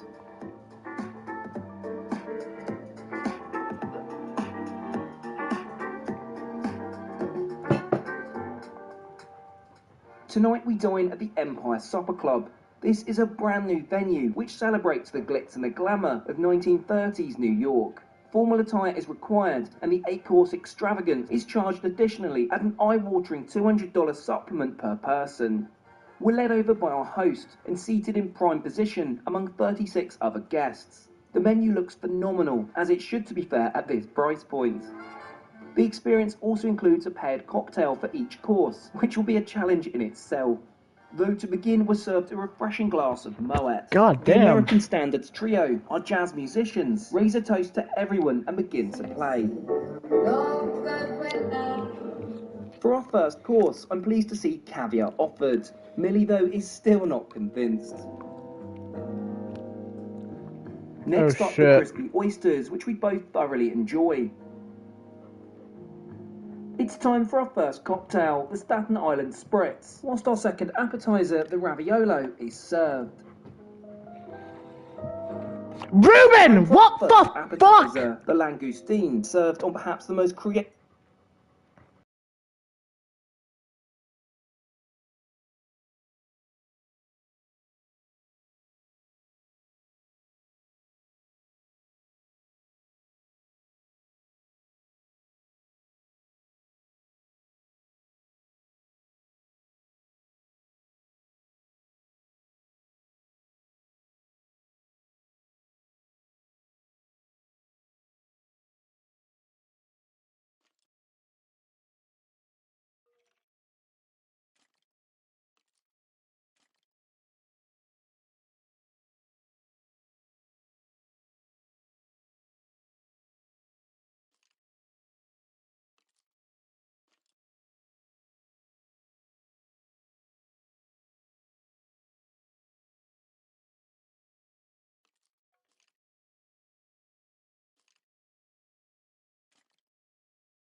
Chinaware I've seen to date.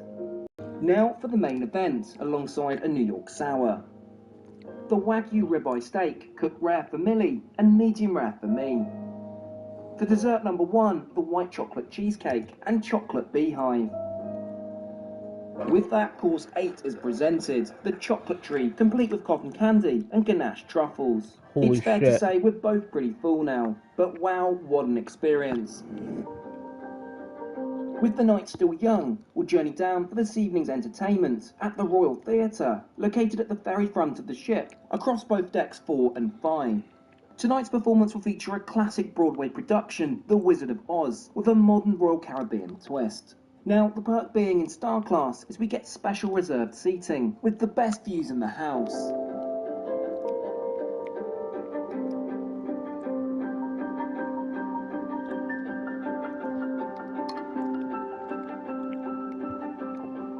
Well, what a wonderful first evening on board. Millie, have you had a good time? It's been amazing. It's been so good. The show was incredible, wasn't Definitely the show. It was West End level. it? It really was. It was so like, good. totally blown away, and I just cannot believe I keep pinching myself that we're on a cruise ship. I know. I think it's finally time to get ready for bed. We have a lot of exploring to do in the morning.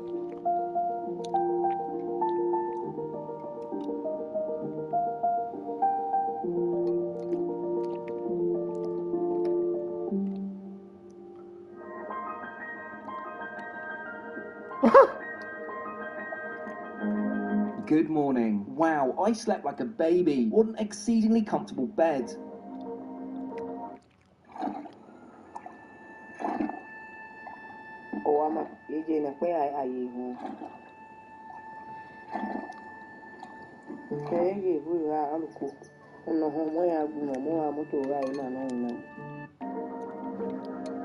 Time to make it downstairs and start the day with the first caffeine hit. I really appreciate having a decent Lavazza coffee machine in room. Do note though, your Royal Genie is more than happy to go grab you a Starbucks each morning. Yes, of course there's one on board. What the fuck? What? Oh my god, Starbucks.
to our extensive balcony, which is definitely one of the suite's highlights. It offers 170 13 private space, with a dining table and 2 sun loungers. In fact, out of the 7 Icon Loft suites on board, this boasts the largest balcony thanks to its position on the ship. I make it time to start exploring. We'll begin in our current neighbourhood. Oh yeah, the ship is segmented by 8 of these. We're currently in the suite neighbourhood, which is across decks 16 to 19. It's of course breakfast time, so it makes sense to start at the suite exclusive restaurant, called Coastal Kitchen. Accessible by keycard, this restaurant is open for breakfast, lunch and dinner, and is included in our cruise fare. Coastal Kitchen spans 2 decks, offering a variety of seating options, though breakfast appears to only be served on the upper level. Unlike traditional cruise ships, there is no set seating here. Let's kick off with the second caffeine hit of the day to combat that jet lag, as our breakfast orders are placed. So, what have we gone for? Millie goes for the omelette, whilst I opt for the Baja eggs. Whilst breakfast was pleasant, I've had better on the likes of Celebrity and Virgin. Continuing on within the suite neighbourhood, we'll need to head upper level to the Grove Suite Sundeck. This features another dining venue, which is a far more casual grab-and-go affair. Food is freshly made here and rotated in selection throughout the day. Up yet another level, you'll find plenty of sunbeds and cabanas. So many in fact you'll never struggle to find a decent spot, which can certainly be a challenge on the rest of the ship. To close off the suite neighbourhood, I thought I'd show you the most luxurious cabin on board, the Seoul Icon Loft Royal Suite. This retails at around $77,000 a week and features a self-playing grand piano, 2 bedrooms, walk-in wardrobe, stunning bathroom, and of course a hot tub. I can't quite get over that price point though. Now time to move on to our next neighbourhood, Thrill Island. This is located at the back of the ship on deck 16 and features the world's largest water park at sea. Holy That's shit. quite the accolade. Holy shit. I'm also happy to discover this is all inclusive, as it should be, to be frank. Here you'll find 6 water slides of varying gravity-defying fun. None quite as scary as the Threatening Bolt, which is also the tallest water slide at sea.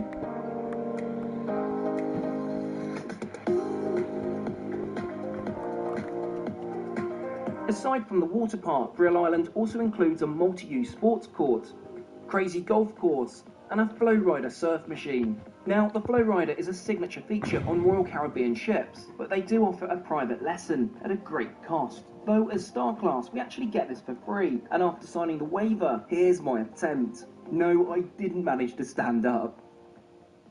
Next, we'll head to Chill Island for a more relaxed vibe. Situated over 3 decks from 17 to 15, it features a multitude of pools, sunbeds, and even a swim-up bar, aptly named Swim and Tonic. Despite its name, I find Chill Island to be one of the busiest areas of the ship, though Royal Caribbean, being Royal Caribbean, do offer an upsell for a guaranteed cabana, or as they call them, casitas. This does offer great privacy, though the pricing is ludicrous in my opinion. Remember, that's per day. Holy shit. Cabana, or as they call them, casitas. This does offer great privacy, though the pricing is ludicrous in my opinion. 700!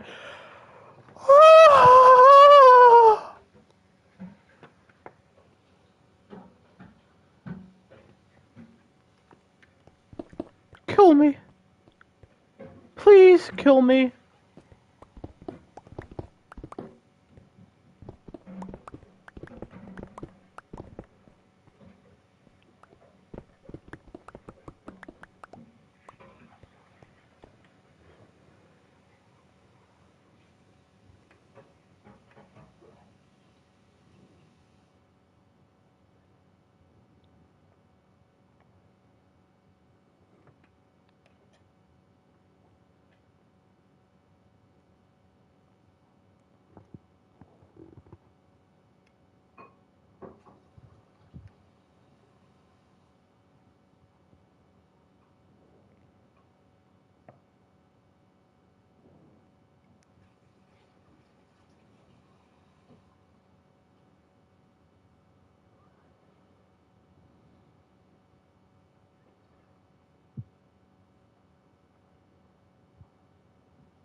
Oh shit. Oh shit.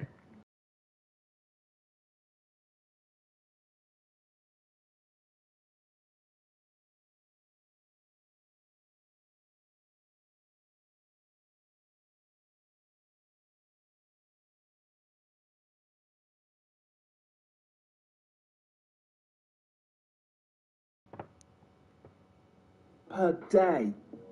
Let's continue on down to deck 15 by slide.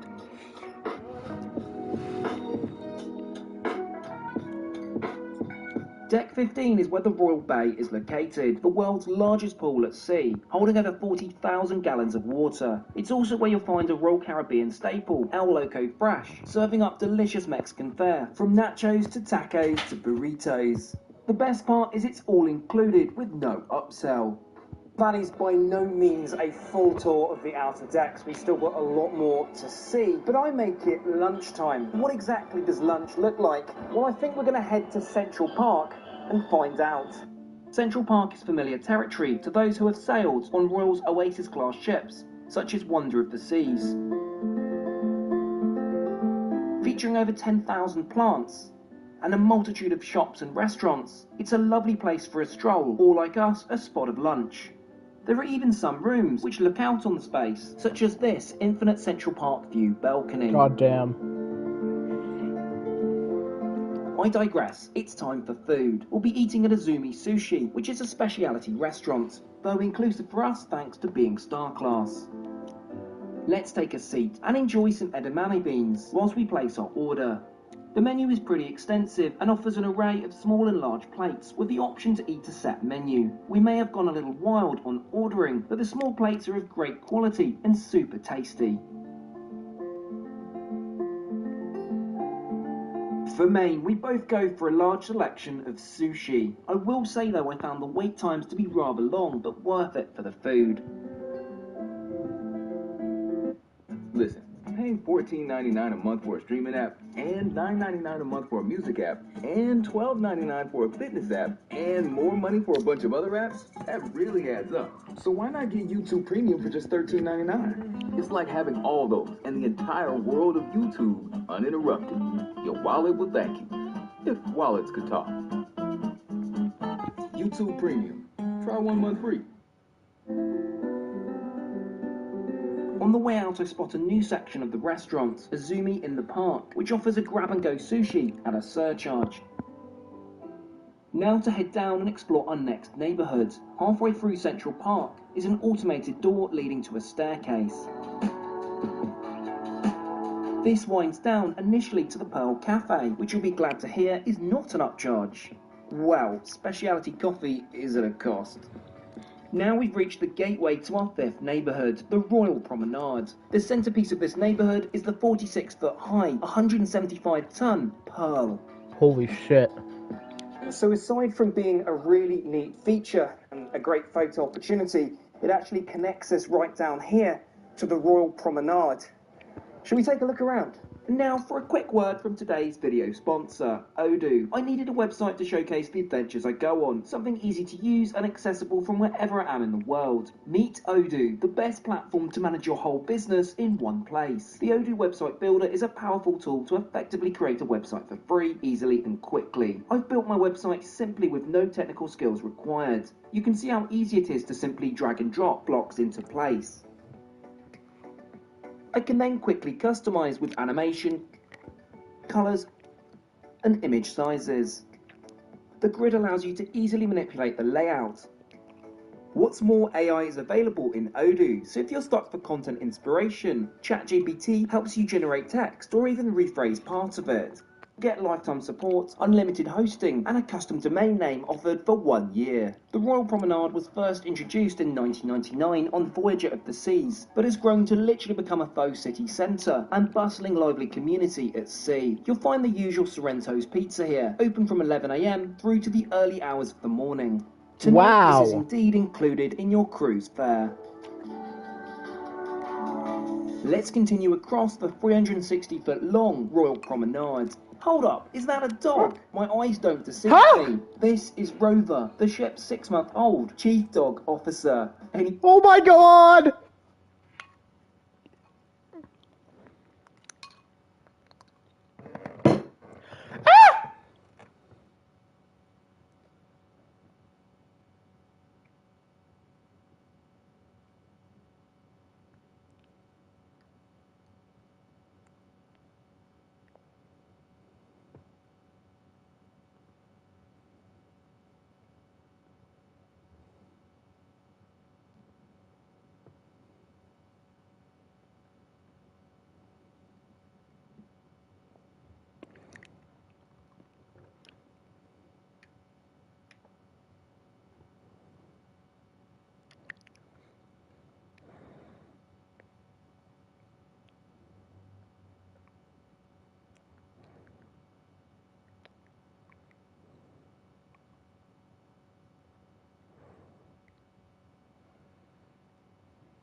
5.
Anyway, back to the promenade. Aside from the various designer boutiques, you'll also find a Starbucks, which, whilst a supplement for most, is included for us. There's guest services, and Royal Caribbean's attempt at a British pub. I appreciate the effort, and there's even Strongbow and Guinness on draft. So, Will, I spoke to the Royal Genie and I've got your surprise. Oh dear, is it a good surprise? I think so. I booked you in for ice skating. I absolutely love ice skating. Are you coming as well? No. Wait, coming as well? Is located in the venue Absolute Zero on decks 4 to 5. During the day, you can free skate in reserved sessions. Why the At night, you'll be able to enjoy the ice show Starburst. Why the fuck is there an ice skating rink on a cruise ship? That seems questionable.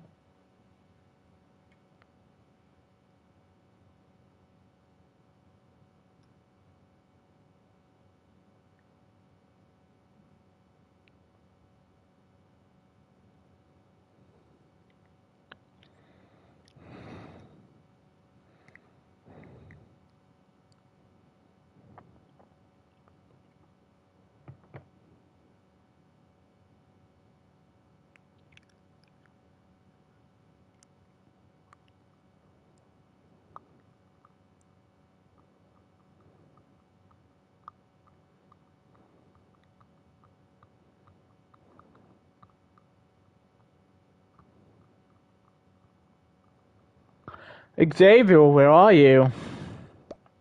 You've gone silent. I'm scared. Bro's gone fucking silent. He's probably looking at his fucking chest. Yeah, he fucking is.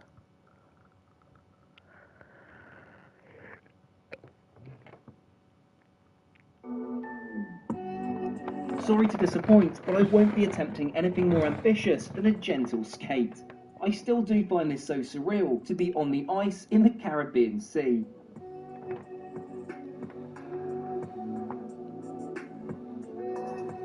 After all this excitement, shall we grab a sweet treat? I have just the place. This is Deserted, the ship's milkshake bar.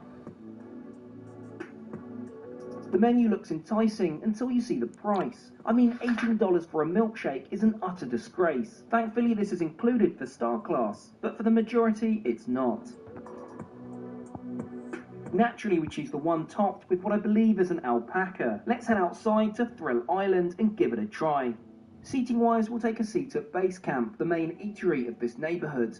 It provides a mix of free and paid food. It's time for the taste test, and the perfect time to introduce a new segment, the Millie rating. Sadly, this didn't quite deliver, and whilst the aesthetics are there, in reality it's an average overpriced milkshake. Adjacent to base camp is Adrenaline Peak, featuring a brand new onboard activity called the Crown's Edge. This, in true Royal Caribbean spirit, is at an upcharge. Now, and I sound like a broken record, this is included for Star Class, but for everyone else, it's not. So what exactly is this? Well, after being suited in a luminous green jumpsuit, you'll be led out onto this high-wire course, and then stepping stones out over the side of the ship, some 20 stories up. Then, when you least expect it, one of the stepping stones drops beneath you as you glide around the rest of the high ropes course. It's definitely a fun activity, but very short, and very expensive. Oh, and this photo wasn't free. That'll be $25, please, sir.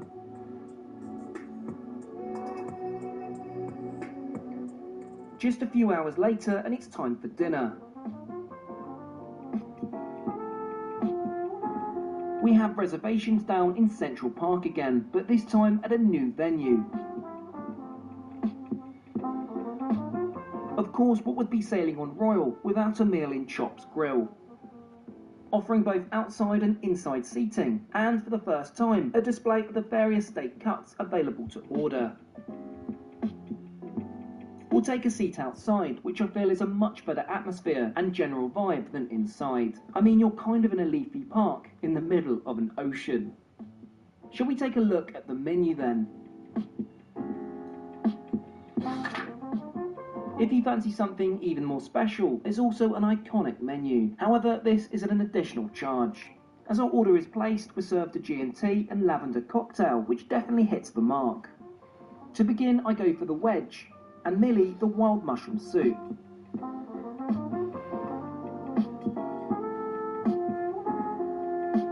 This is followed by our mains of a rare bone-in ribeye and a medium rare Wagyu fillet.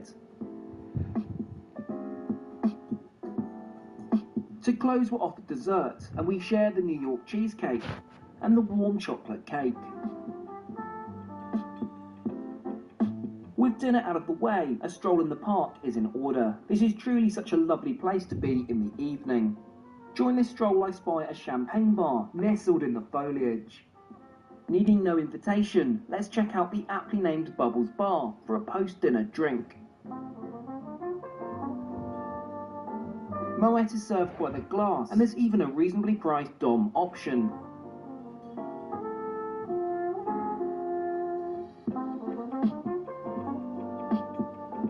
What a lovely end to our meal in the park. Next, we have an after-dinner show planned. Anna has booked us into the Attic Comedy Club, and as with last night, in some of the best seats in the venue.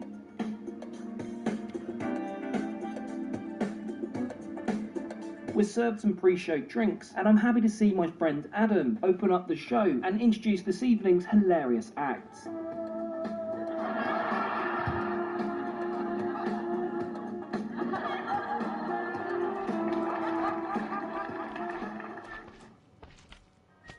Oh my god! Good morning. For a more leisurely pace this morning, we've elected to take breakfast on our balcony. I mean, we certainly have the space. Ordinarily, this is the menu. But being Star Class, we can choose anything from any of the restaurants on board. You're watching a toothbrush play Billie Eilish. But did you know there's a YouTube Music app where you can listen to other covers of your favorite songs? And of course, the original. Duh. Get YouTube Music Premium. We order a selection ranging from scrambled eggs, French toast, an omelette, eggs Benedict, and a granola parfait. Our Royal Genie even dropped down to Starbucks for us for our coffee order. Now that's phenomenal service. I'm conscious I'm showcasing the very best of Star Class, but what about the other complimentary breakfast options? Well, for that you'll want to head to Windjammer on deck 15. After washing your hands, you'll be treated to a wide array of help-yourself buffet options. The quality here is fantastic, and you know my view on cruise ship buffets is generally pretty low. This is quite the exception. There's also plenty of seating, with stellar views out over the Caribbean Sea.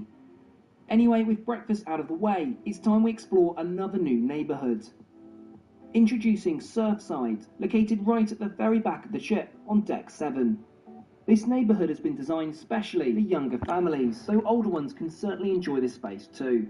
Let's take the slide down and explore this vibrant, fun space.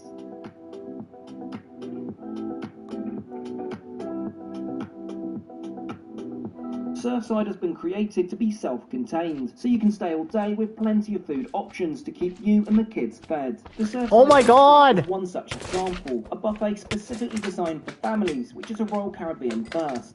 I can't even be safe down here! Which I do confess I have had a go on. Along with more food options, such as Sprinkles ice cream and a grab-and-go burger and fries station. There's also an arcade, a place which I've spent far too much money in. Honestly, it doesn't feel like you're spending when you just have to tap your wristband to play. Lastly, and to the rear of the neighbourhood, there's a kids' pool and play area, which I'm positive would be my nephew and niece's favourite part of the ship. In terms of accommodation, there's some family-specific rooms here, such as the Surfside Family Suite, which even features a small separate kids' bedroom. On the other end of the scale, there's the Ultimate Family Townhouse, which is the largest suite on board the entire Royal Caribbean fleet. Holy yes, you do shit. see correctly, there's a floor-to-ceiling slide in the living room. What? There's a separate cinema room, which comes complete with a PS5 and popcorn machine. Moving on to the interactive... Why is this with the PS5 on a cruise ship? Why is that needed?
Table with games and TV shows. Oh, and of course there's a hot tub on the balcony. Of course there is. Time to head up the musical staircase. Yes, these play a tune much like a piano when you walk up them. Up through the mezzanine leads us to the primary bedroom, which to be honest I was expecting to be a little grander given this price point. There's also a kid's bedroom, complete with individual TVs and consoles, and a separate ensuite bathroom. So it's fair to say it's very impressive, but I think the most important thing, and what you've all been waiting for to laugh at, is me going down the slide. Okay, I definitely did that about 5 times. Now, there's one more level, which provides direct access to Surfside. The cost, well, that's in another dimension, at over $80,000 for the week. Oh my god, $80,000 fucking dollars! Oh my god!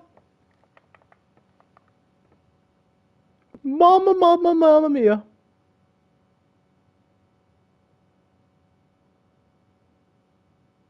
Mamma mia. Mamma mia. I make it lunchtime and we'll head to yet another neighbourhood for this. Perched on top of decks 14 and 15, you'll find the Aquadome, a totally new concept for Royal Caribbean.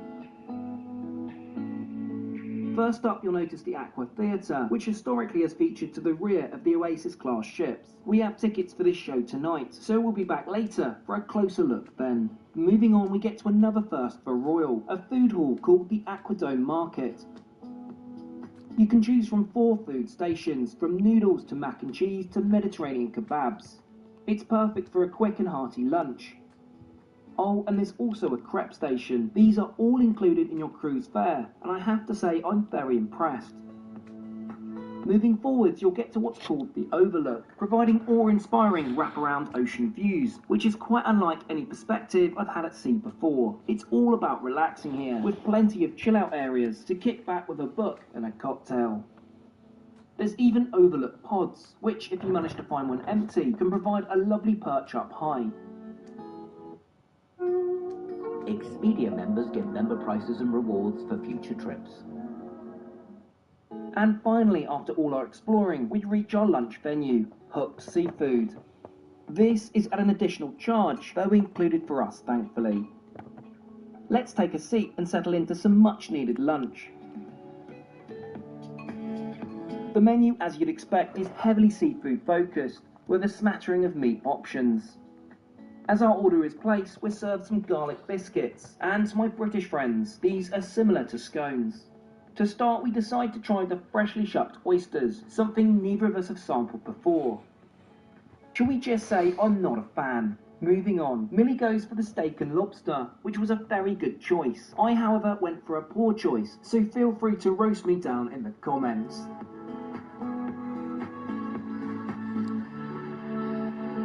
We are currently on our way for a behind-the-scenes tour of the ship. We've got to meet down in the main dining room, so let's head there right away and see what it's like behind the scenes.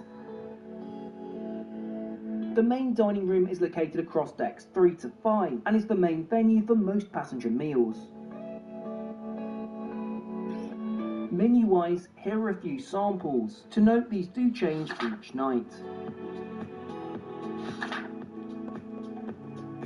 We're joined by the head chef, who talks a little around the scale of the operation for feeding nearly 10,000 people on board. Next, we're led downstairs and into the main kitchen. Here we're shown some of the key food preparation stations.